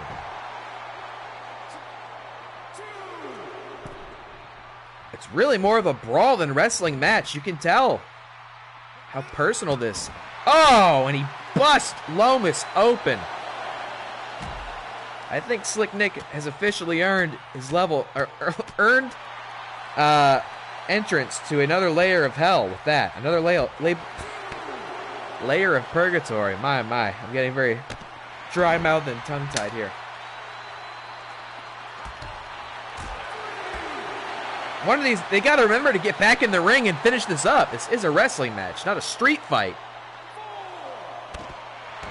I'm almost wondering whether I should have made it so.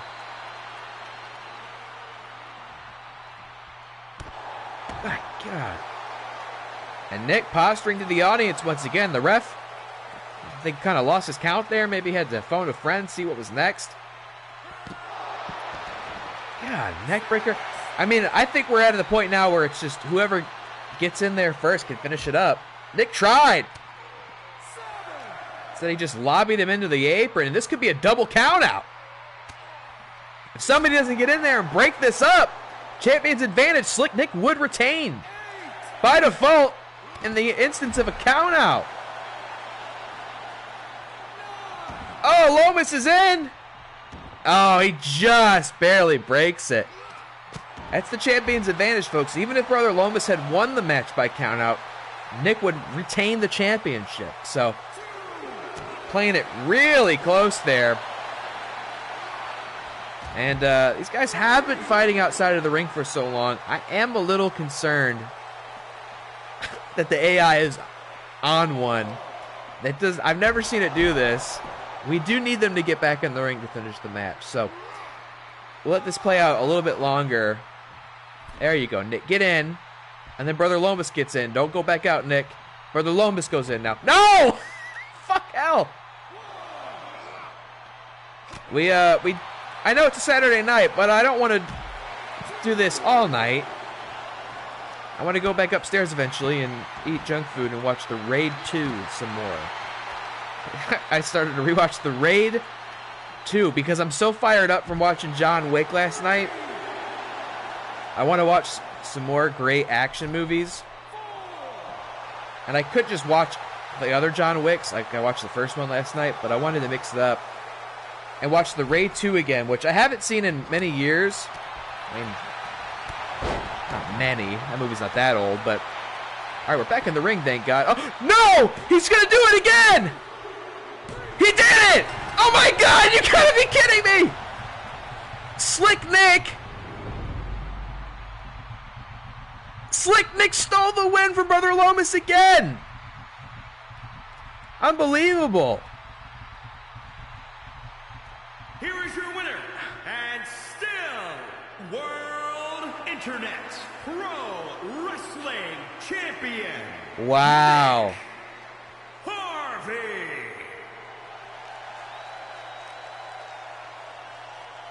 Unreal. Nick retains the title with the dirty pin once again.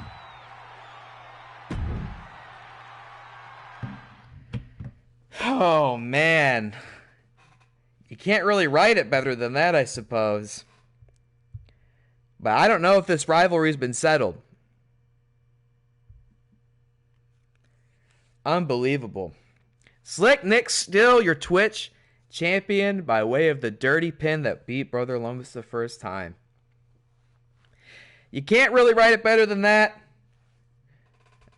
And I don't know. Maybe we'll see these two compete again. That doesn't feel like the rivalry ender to me, but at the same time, Nick's the Twitch champion. And somebody else has got a challenge for that spot. I'm sorry. I'm just a little stunned that it actually happened that way. I'm kind of impressed.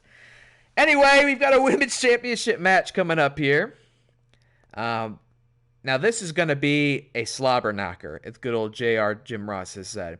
The challenger, Freya, a genuine goddess, a Valkyrie queen, flanked by Atreus, son of Kratos, two of my favorite characters from the God of War games, which I spent a lot of time streaming on this channel, will be challenging the 3-time and current WAT Women's Champion, Becky the Wreck Raddus, of course, with that dastardly Rager in her corner, who ever since the Rager started standing in Becky's corner, it's been victory after victory. Got that women's title back from the She-Hulk.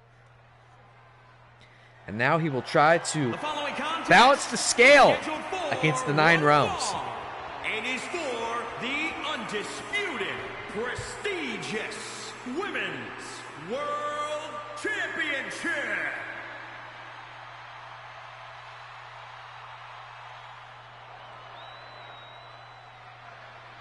So I sometimes forget that you can't hear the music.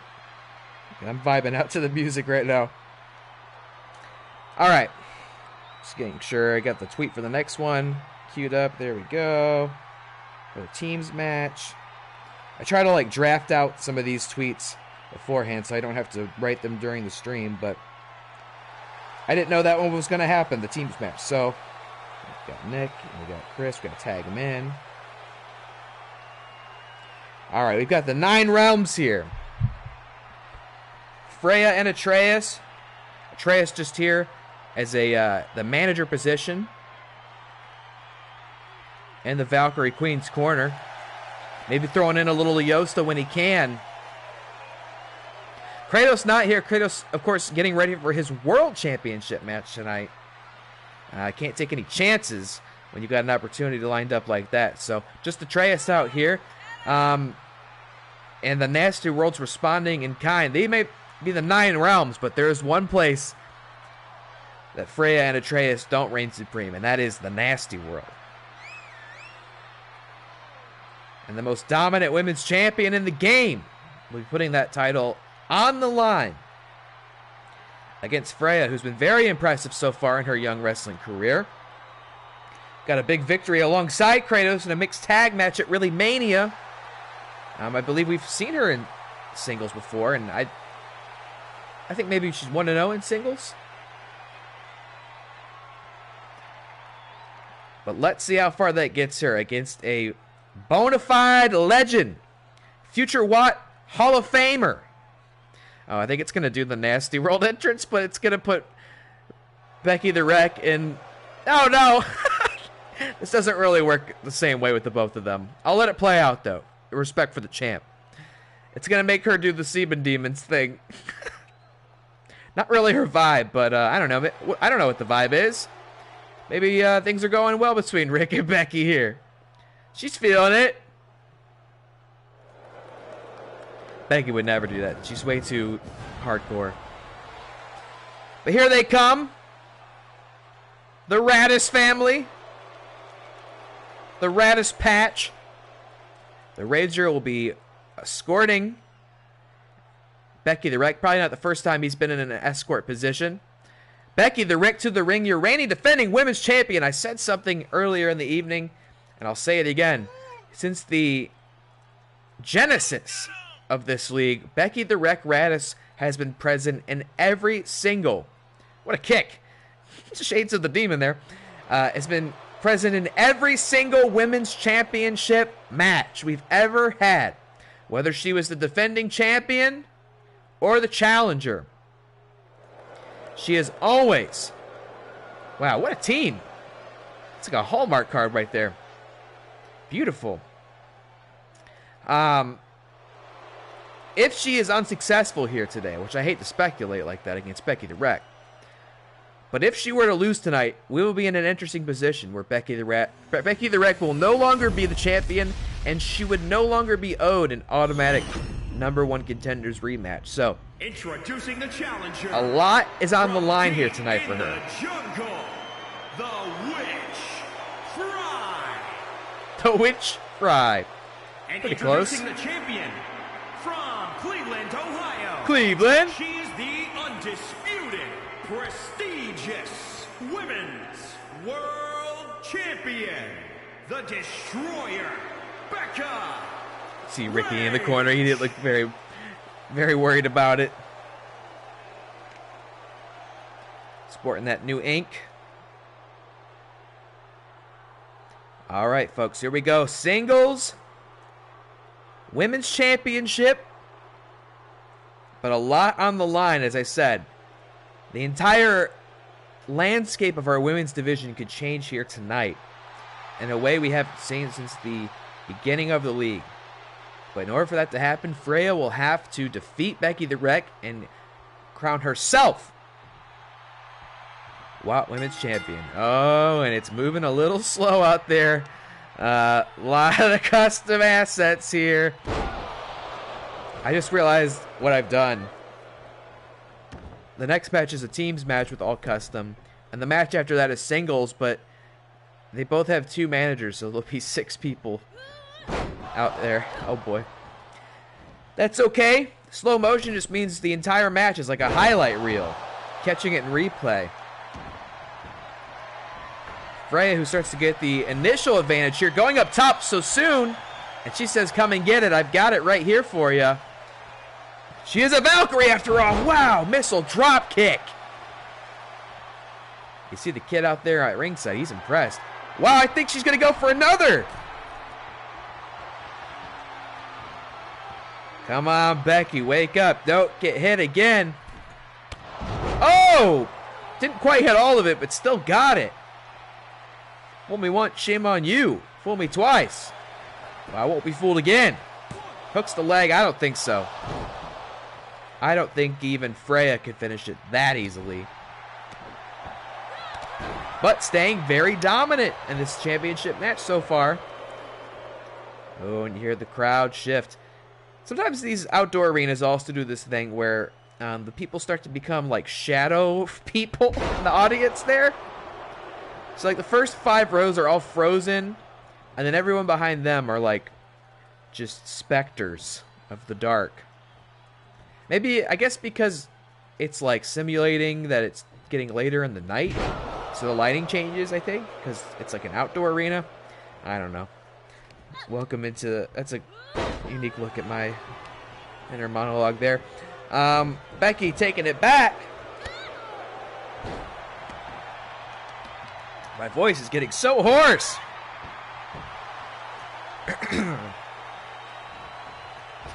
Wow, springboard drop kick. Freya is just staying in the sky.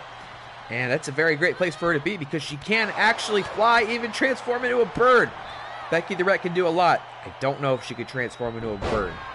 I think she would be very outclassed up there. It's probably a good thing I didn't stream Resident Evil earlier, even though I really wanted to, because my voice would be even more fucked. I'm going to be sounding like Bob's Burgers in the morning. Yes, not H. John Benjamin. Bob's Burgers. Well, this gets down here at this register. They start to sound a lot like Bob's Burgers. That's how you know I'm sick. When I get sick, that's what I can do a Bob's Burgers impression. Because my voice is down here in this H. John Benjamin register. But when I'm not sick, I can't quite get this low. I sound like Bob's Sparklers. Anyway,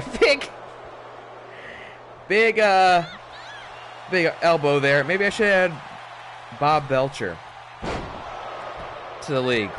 That wouldn't be the first character who's been added just because it gives me an excuse to talk like them. I'll tell you what. This match moving at a, you know, not quite a snail's pace, but molasses-esque. Another big top rope maneuver with that double axe handle. But this is a slugfest. Big moves, big hits. These are two ladies who are not going to pull punches, and they're not going to hesitate, and they are not afraid to hurt someone. Quite possibly the most formidable challenge Becky the Wreck has seen yet.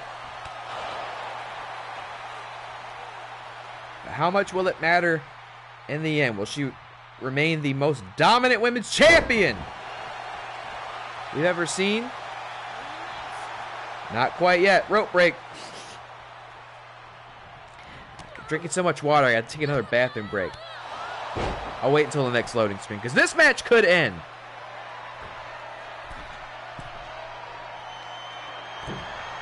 Wow! Shooting star press! Like a true Valkyrie, but Becca scouted it. Oh, and I know you've been to the 9 realms, but have you ever been to Suplex City? In the middle of the ring. Oh, and Becky thinks that might be enough. Hooks the leg. Don't say it's so. Freya kicks out. Oh, but Freya's got to be careful. She's got to mount a comeback here because Becky will give you no quarter. Putting her up. Will she hit it? F5 in the middle of the ring. Hooks the leg. Rope break. Wow. Poorly scouted by the champ. Hit the move, but didn't take the time to pull Freya closer to the center of the ring and actually avoided it with the rope break. I got to tell you, folks, I think if she had had to kick out of that, I don't know that she would have been able to. But mounting a great comeback here with that top rope assisted Hurricane Rana.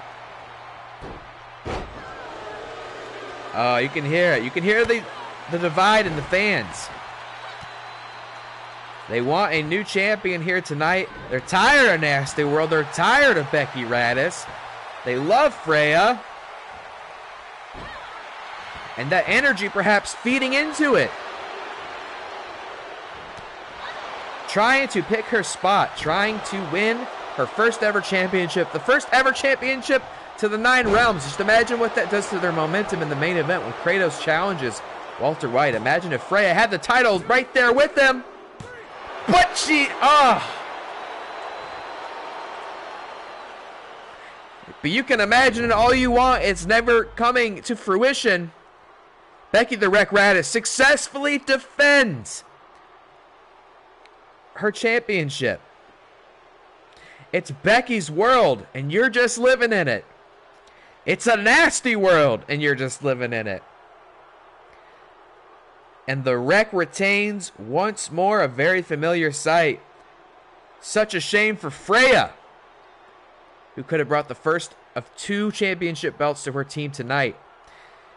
We'll see her again, perhaps a little worse for wear, when she brings Kratos out to try to get that World Championship gold. But hell of a win. Undisputed, prestigious women's Hear the boos, they hate it. World Champion, the Destroyer, Becca. Matt's booing. Reigns. They're all booing.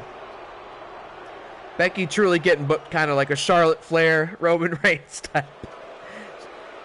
There's that title's on the line. Becky's either defending it, winning it, challenging for it. Whew. Very good.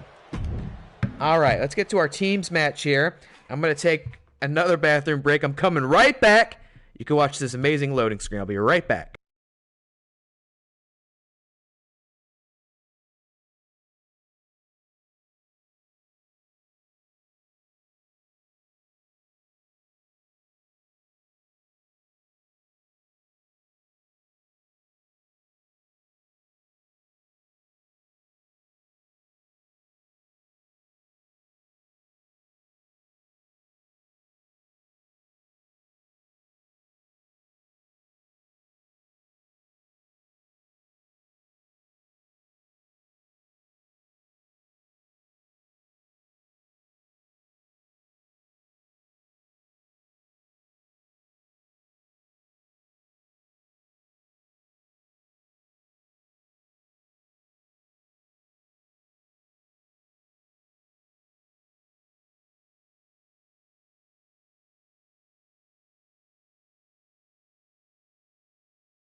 All right, we back? We good? Sorry, my mic was doing something weird. Okay. You've been staring at this loading screen long enough. Let's get started. I mean, my voice is in a different register. It sounds like I've been screaming all night, which I get. Mike Deacon said we only debut on big events. I don't know if that's implying that this wasn't a big event, or I don't know if that was trash talk, or he was just admiring the fact that they were on pay-per-view. I don't know. But it didn't go what the show's way, unfortunately. So let's talk about our tag team match. And Dilly's correct. These guys have got to be sweaty tonight, coming out here to compete for the third time in one string. I don't know if we've ever seen a team quite this active, busy, productive. But this team is now 3-0. They are the #1 contenders to the team's championships. And they'll attempt to take those belts from the only other team to have also accomplished that benchmark, the kids at Hart. Thought we were getting some Rey Mysterio? No! We already got Rey Mysterio. No more. Rey Mysterio lost to the Lone Survivor. That was pretty surprising. All right, let's see the winningest team in the game back with the belts like they should. Still, it feels so good. It feels just right to see Nick Mulbach and Chris Anthony Lopez with the team's titles again. Of course, we did shockingly see him lose those belts to Revolt Insanity at Really Mania, but they promptly cashed in that rematch, wrestled him at the Academy Awards, and there you go. Back with the purple straps. And all is right in the world. But let me introduce another interesting scenario we didn't see play out with Becky the Wreck. But if, this is a monumental if, the kids at Hart were to lose this, I'm not trying to speak this into existence, I'm just trying to set the stage here. If the kids at Hart were to lose this, they would not be champions, and they also would not be #1 contenders, because this is the first respective title defense of this reign. My new rule, my new arbitrary rule I started, I don't even know when, was if they successfully defend the title once, they'll be owed an automatic rematch when they lose it. If they lose on their first defense, no automatic rematch, because then we're just going to watch the same guys wrestle each other over and over again. I don't want to let that happen. So, if the kids... Wow, I never really appreciated how red their eyes were. Good work to the person who created them. Here they are, your champions. So a lot on the line here for kids at Hart. They got the belts back, but they want to prove to everyone that it's not a fluke.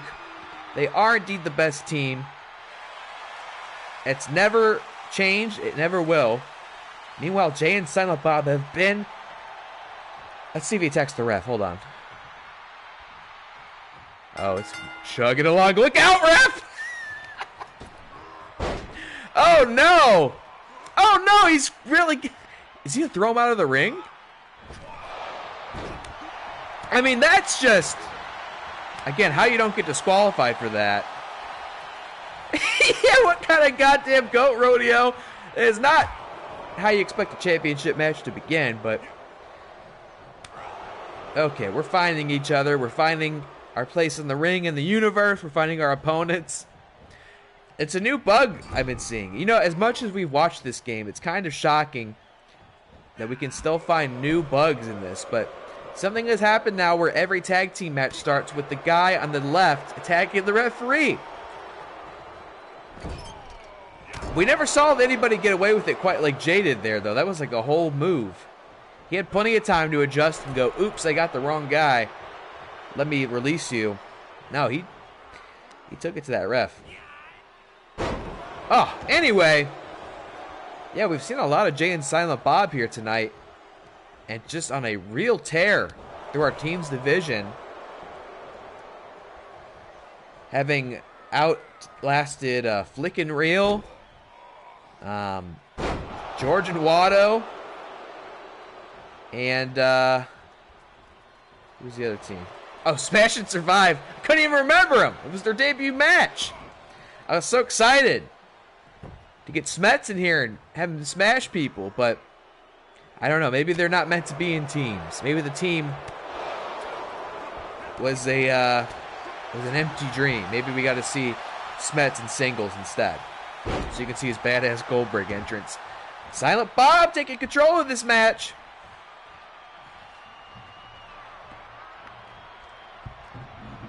What a turnaround. It started the stream at 1-0. Imagine if they exited it as new champions. Kids at Hart have dominated this division. Owned it from the beginning. They were the inaugural champions and went, I believe, 4 successful defenses before they lost. It's only right then that Jay and Silent Bob would become 4-0 tonight here by beating them, but it's easier said than done. Though Nick Mulbach just kind of scooting Silent Bob around like a heavy bag of trash. There we go. Went for the pin. Spent too much time with that strange dragging maneuver, I believe. Hey, what's up? It's me. Bob's Burgers on commentary. I got him in the corner. Make sure you come on down. Try the new Kahuna Burger. Anyway, Nick Mulbach, big chop in the corner. Silent Bob still got that t-shirt on, but I'm sure he's still feeling it through the thread count. Here comes the personality. Here comes Jay. Speaking of personalities, though, I just took notice of what those damage gauges look like at the bottom of the screen there. You look at them, there's really no question about who's in control of this match. As Chris Anthony Lopez takes it to Jay. And for a team that's been so dominant tonight, oh my God, really getting outclassed here. Huge moonsault maneuver. It's really Kids at Heart's match to win. Goes for the cover. Not enough. Silent Bob would have been there anyway. Oh, ref earning his money. Do we pay into workers' comp here in this league? I don't remember. Silent Bob rolling like a adult cigarette. You know, an adult cigarette, not a child cigarette. Puts him up on his shoulders. Oh, so close. I thought we were going to see the personality TKO, but opted in for some sort of elbow or knee drop there, unfortunately. Jay's fighting out of it, and he's going to have to fight hard. If he's got a shot here. Wow! Excellent power bomb there by Jay. And now he's going to do a bit of a scoop maneuver himself, but seems to have figured it out quickly. Going for a pin. Now he maybe senses it's not going to be that easy, so he's going to whittle away at the body of the personality here with this kick after kick. Oh, and here comes the joint manipulation. Emphasis on the joint. A snoochie, a boochies, as he hits that quick sunset knee drop. I don't know, I'll just make shit up. Goes for the early pin. No. But Chris Anthony Lopez would maybe want to think about tagging out to Nick Mulbach.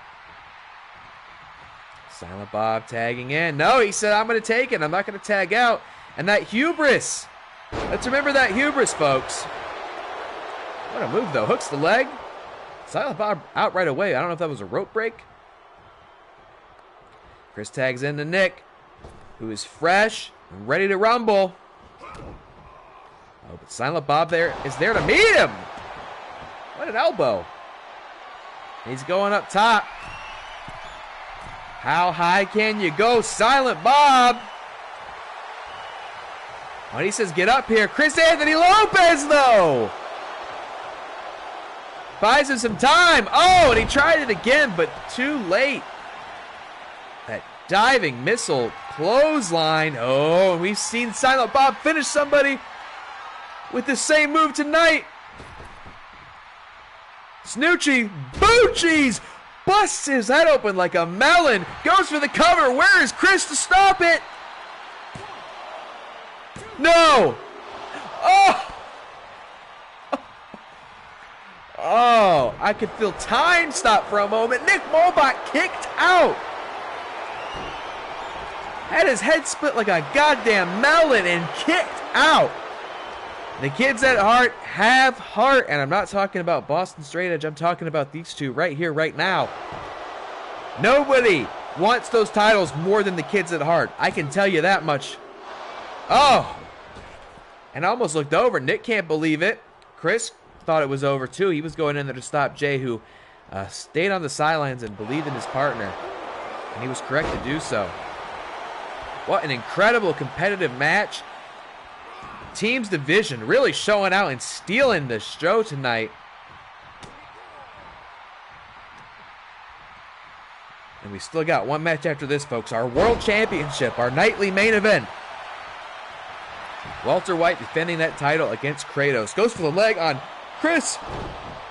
Not enough. And I don't know what it'll take to put these kids away, but it's got to be huge. What a fantastic match, though. Jay and Silent Bob not disappointing with this championship opportunity here at the God of Wrestling pay-per-view. I mentioned the Raid 2 earlier, which I wanted to rewatch because I want to watch a movie with like really great hand-to-hand fight choreography.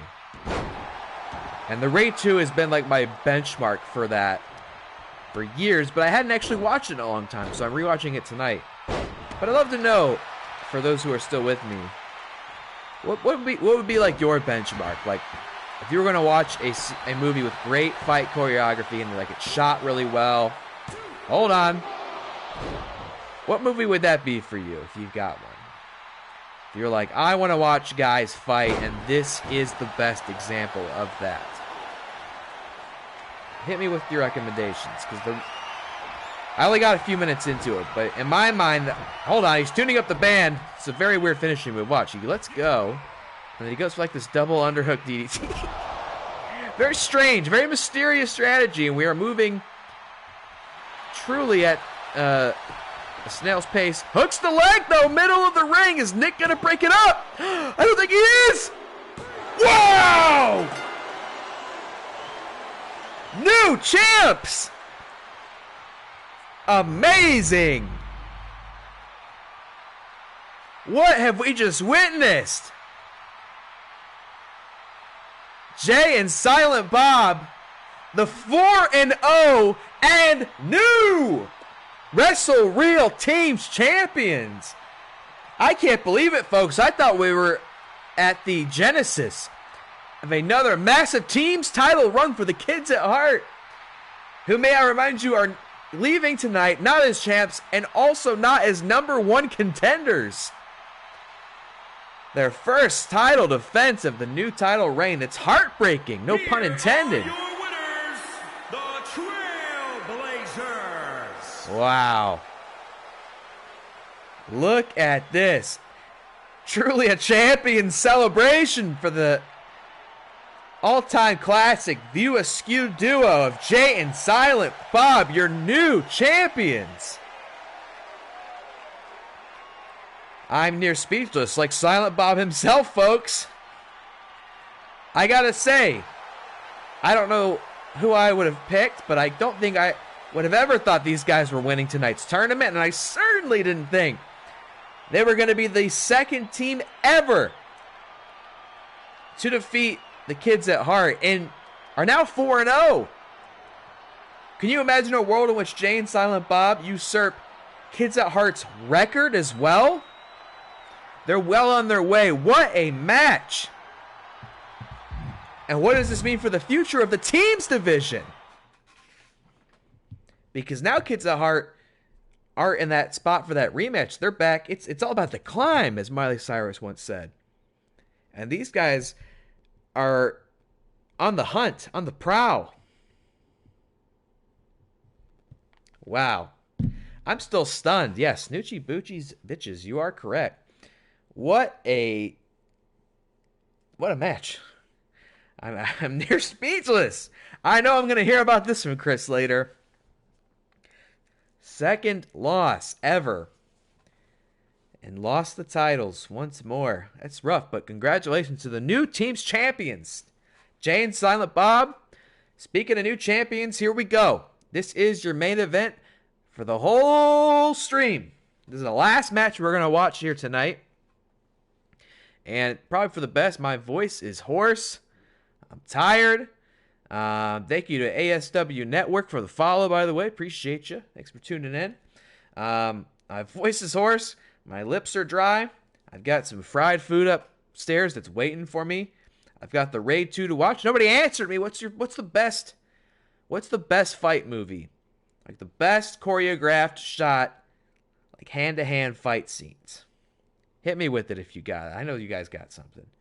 The Raid 2 has been my benchmark for a long time of like, that's the best fight movie.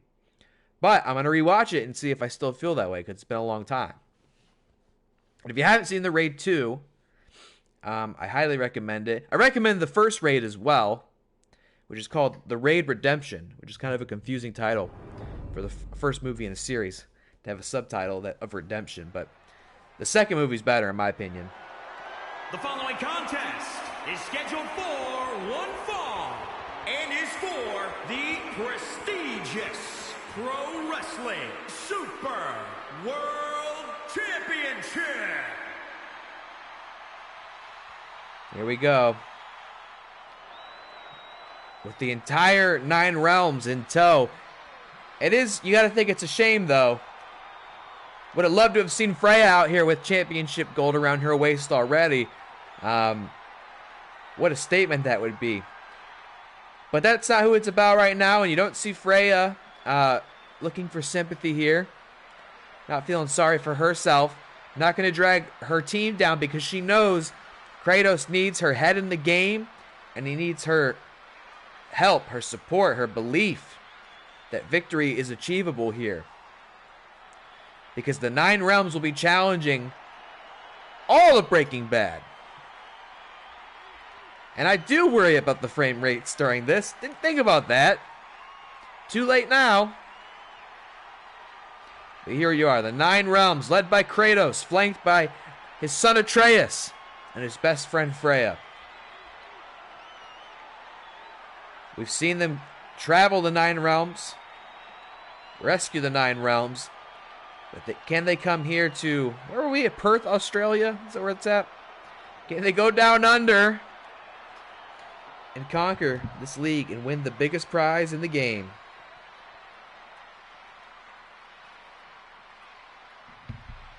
And here we go, folks. The champion, the undisputed World Heavyweight Champion of WAT Championship Wrestling, the one who knocks Heisenberg, Mr. Walter White. And again, you can see this is a packed fight here because he's also flanked by Saul Goodman and Jesse Pinkman.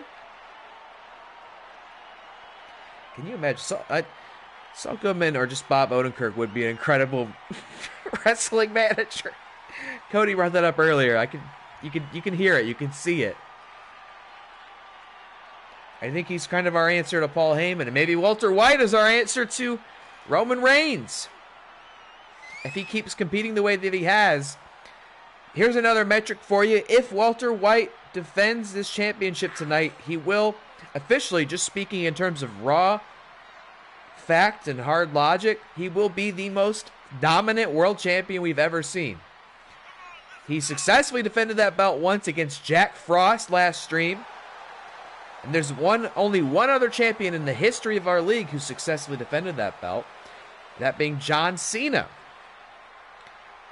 who successfully defended it once before losing it to Nacho Libre. So no one has ever defended the world title in this league twice. They've always lost it by the second defense. So, just speaking in terms of logic, Walter White has a chance to make history here as his reigning defending world champion. Freya really scrambling at ringside there, perhaps suffering from her match with Becky the Wreck Raddus here. But look at the world champ. looking confident as ever. And remember, earlier tonight in that mixed tag match, the champs made a statement. They won in mixed tag. So far, it keeps coming up that way. Becky the Wreck successfully retained the title against Freya. The Shadow people have arrived en masse. It's like we're on Exegol. But you think I didn't remember the name of the planet for Rise of Skywalker? It was Exegol, did ya? How could I forget? World Championship, baby. Let's go. Introducing the challenger from Valhalla, weighing in at 292 pounds, the Goliath. Oh, what do you think he's saying? That Christopher Judge voice right now.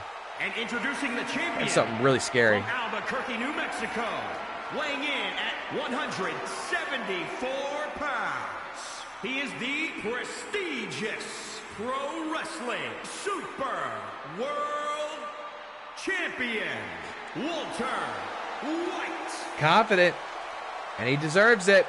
He's earned it.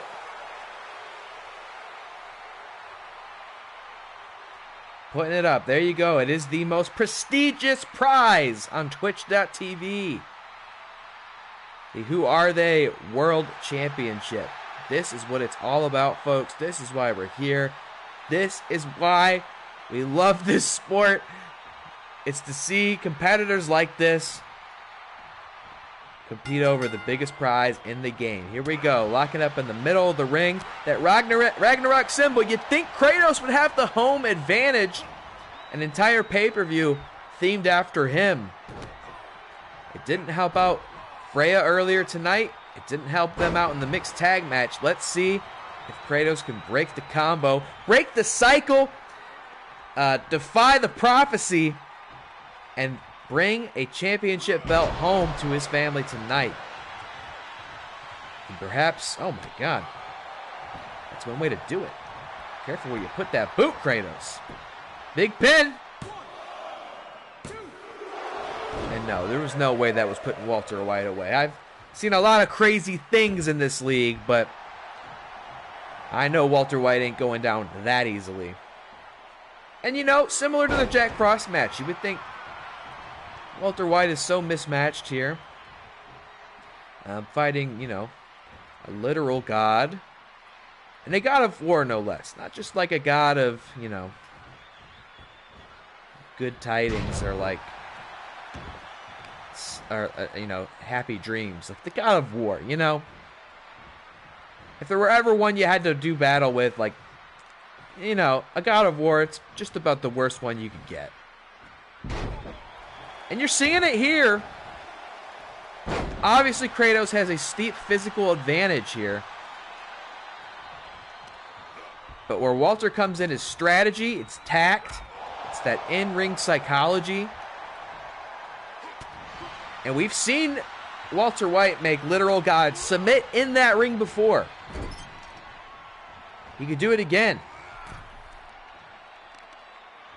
Imagine if he made Kratos tap out tonight. That would be really tough for the brand to come back from. Kratos tapped out to Walter White. I know they're going to make another one of those God of War games. Even though just in terms of story, I kind of think they shouldn't. But you know they're going to. And it'd be real tough to sell that game if everybody knows that Kratos tapped out to Walter White in Perth, Australia. But it hasn't happened yet. And even if it's been written in some prophecy book somewhere, it's never guaranteed when the ghost of Sparta is the subject of the story, who's taken the action to the outside. See Saul Goodman creeping in there, wanting to get involved, but probably should mind his business because the Nine Realms are waiting for an opportunity to do battle.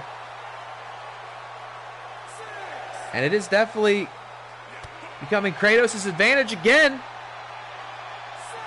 Have to be careful not to get counted out. Champion's advantage, Walter would retain. And then he goes. And he goes and going up top, it seems. Up to the top rope. Double axe handle in the middle of the ring. And he spends time to gloat or perhaps argue with the audience. And that was probably not the time for it, Walt. Yeah, there you go. Gets back on him, covers, but I don't think it's enough. Not even close. Hardly a 1. Walter can't believe it. I think he's underestimated his opponent here quite a bit. He's got to stay on him. Let Kratos use those resurrection stones, and certainly don't let him turn on mini-boss checkpoints. Or you might beat him 50 times and still lose the belt. Oh, he slipped out of that. I'd love to see that in slow-mo. Like, clips through him. What a move by Kratos. Must have statted into something there. He's looking to, where's he taking Walter? Not to the outside. You're going to kill that man. Oh, my God. Have mercy. Now it's Kratos' turn to gloat, and perhaps he's earned it. And still keeping the pressure on Walter White. This is turning into a drag-out fist fight here on the outside of the ring. Oh, gut-wrench powerbomb onto the mat. Believe me, folks, that does not receive your weight the same way that the ring does. That is hard. Walter taking Kratos back to the ring. And that's the kind of confidence we're used to seeing from the champ. But look below, you'll still see Walter is in a lot of pain, and Kratos never felt better, apparently. There you go. Lighten up the chest a little bit more. Now we're starting to see the ring wear. The wear and tear on the God of War. Walter. Wow, look at the strength of Walter. The confidence. A true ring general. Goes for the pin in the middle of the ring. Not enough. Kratos, you don't want to get pinned on your own logo there. But Walter is feeling it. He's taking in that energy. Confidence. Walter's just so sure. Every move, you can tell, every move he hits, he planned that out 10 moves ago. Kratos defies prophecy, but I almost think Walter White writes it himself. Look at that Hurricane Rana.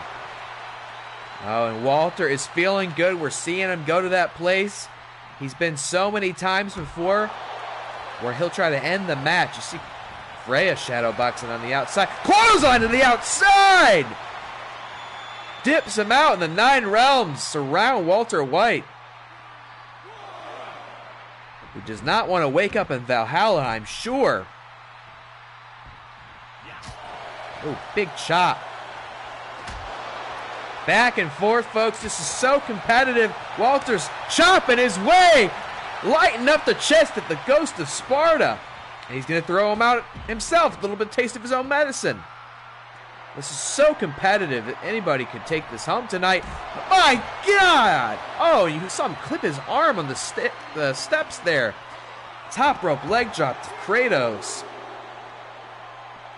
Now this is a main event. These are 2 main event World Championship caliber competitors competing over the greatest prize in the game.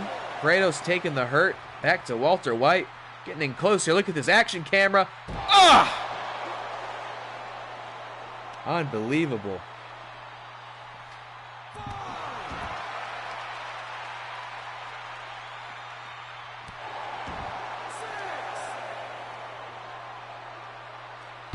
All right. Look at this. Just bench pressing him. I guess probably not that impressive. He's probably quite light. He's a thin man. But somebody needs to get back in the ring and break up the count. Champion's advantage. You cannot win the title by count out. That's right. Kratos has to not just get in the ring himself, but break the count. It's not enough just to win. He must be a champion. And not another powerbomb to the outside. Walter fights out of it. Perhaps understanding that he needs to get out of it.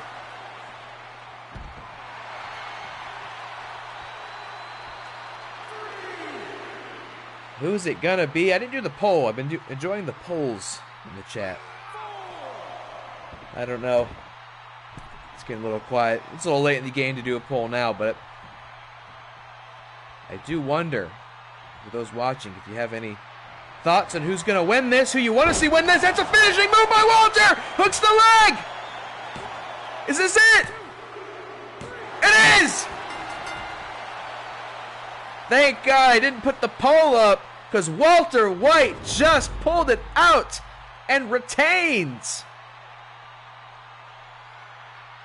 Not only is he still your champion, he makes history as the most dominant world champion we've ever seen, with 2 consecutive title defenses. And what a match that was. Back and forth, competitive, brutal, in the ring, out the ring, top rope. Just a hard-fought battle. Look at that. But time and time again, you put Walter White up against a literal god, and Walter White comes home the winner and your champion. And still prestigious pro wrestling super world champion. Wow. Walter White. What a shame to have an entire pay-per-view themed after you and you go 0-2. Well, if there's anything we established here, is we are in a new era of champions, and the respect that Walter White and Becky the Wreck will not relinquish those belts. I think we're about to see 2 very impressive dominant runs from the 2 of them. Won that mixed tag match, and both defended their titles tonight in pay-per-view against literal gods. I mean, if that's not staking your claim, shooting your shot, writing your own destiny, I don't know what it is, folks, but Walter White is now 2 straight defenses. Who could possibly challenge the one who knocks next? I don't know. Who's on that level? We saw Nacho earlier tonight. Maybe Nacho wants to fight his way back there. We never saw Nacho and Walter one-on-one. It'd be pretty historic, but in the meantime, we're going to still live in a world. And a world captured in gold around this man's waist. Walter White is still your reigning, defending, undisputed champion here at WAT Championship Wrestling. Thank you so much for tuning in. Wow, we were almost going 4 hours. This one flew by. I don't know if anybody else feels that way, but this one flew by for me. Holy shit. I am worn out. I'm losing my voice. I got some Easter lunch to attend tomorrow, so I'm going to log off, and I am going to eat some junk food and watch the Raid 2. Thank you so much for tuning in tonight. Appreciate you guys. I will be back, I don't know, maybe Monday night? I'm thinking maybe Monday night. I used to always stream Tuesdays and Thursdays, but I'm going to try to be Monday and Wednesday now. Where we will finally get back to Resident Evil 2. I think it's been almost 2 weeks since I last played it. Every time I want to stream Resident Evil 2, something comes up. And I keep giving it the cold shoulder. And I love Resident Evil 2 so far. So, Monday is what I have in mind. Whenever I stream next, it's going to be Resident Evil 2. I usually wait longer than this for wrestling streams, but I was just so hyped WrestleMania week, I had to do another one. So, next time, hopefully Monday, I'll be back for Resident Evil 2. In the meantime, thank you so much for watching. Happy holidays. Yes, thank you, DillyTodds. Happy holidays to all of those who may be celebrating in any capacity tomorrow. Hope you have a fantastic Sunday. Enjoy the rest of your weekend. And I will see you next week. Taylor Cleek, WAT Championship Wrestling, signing off. Good night.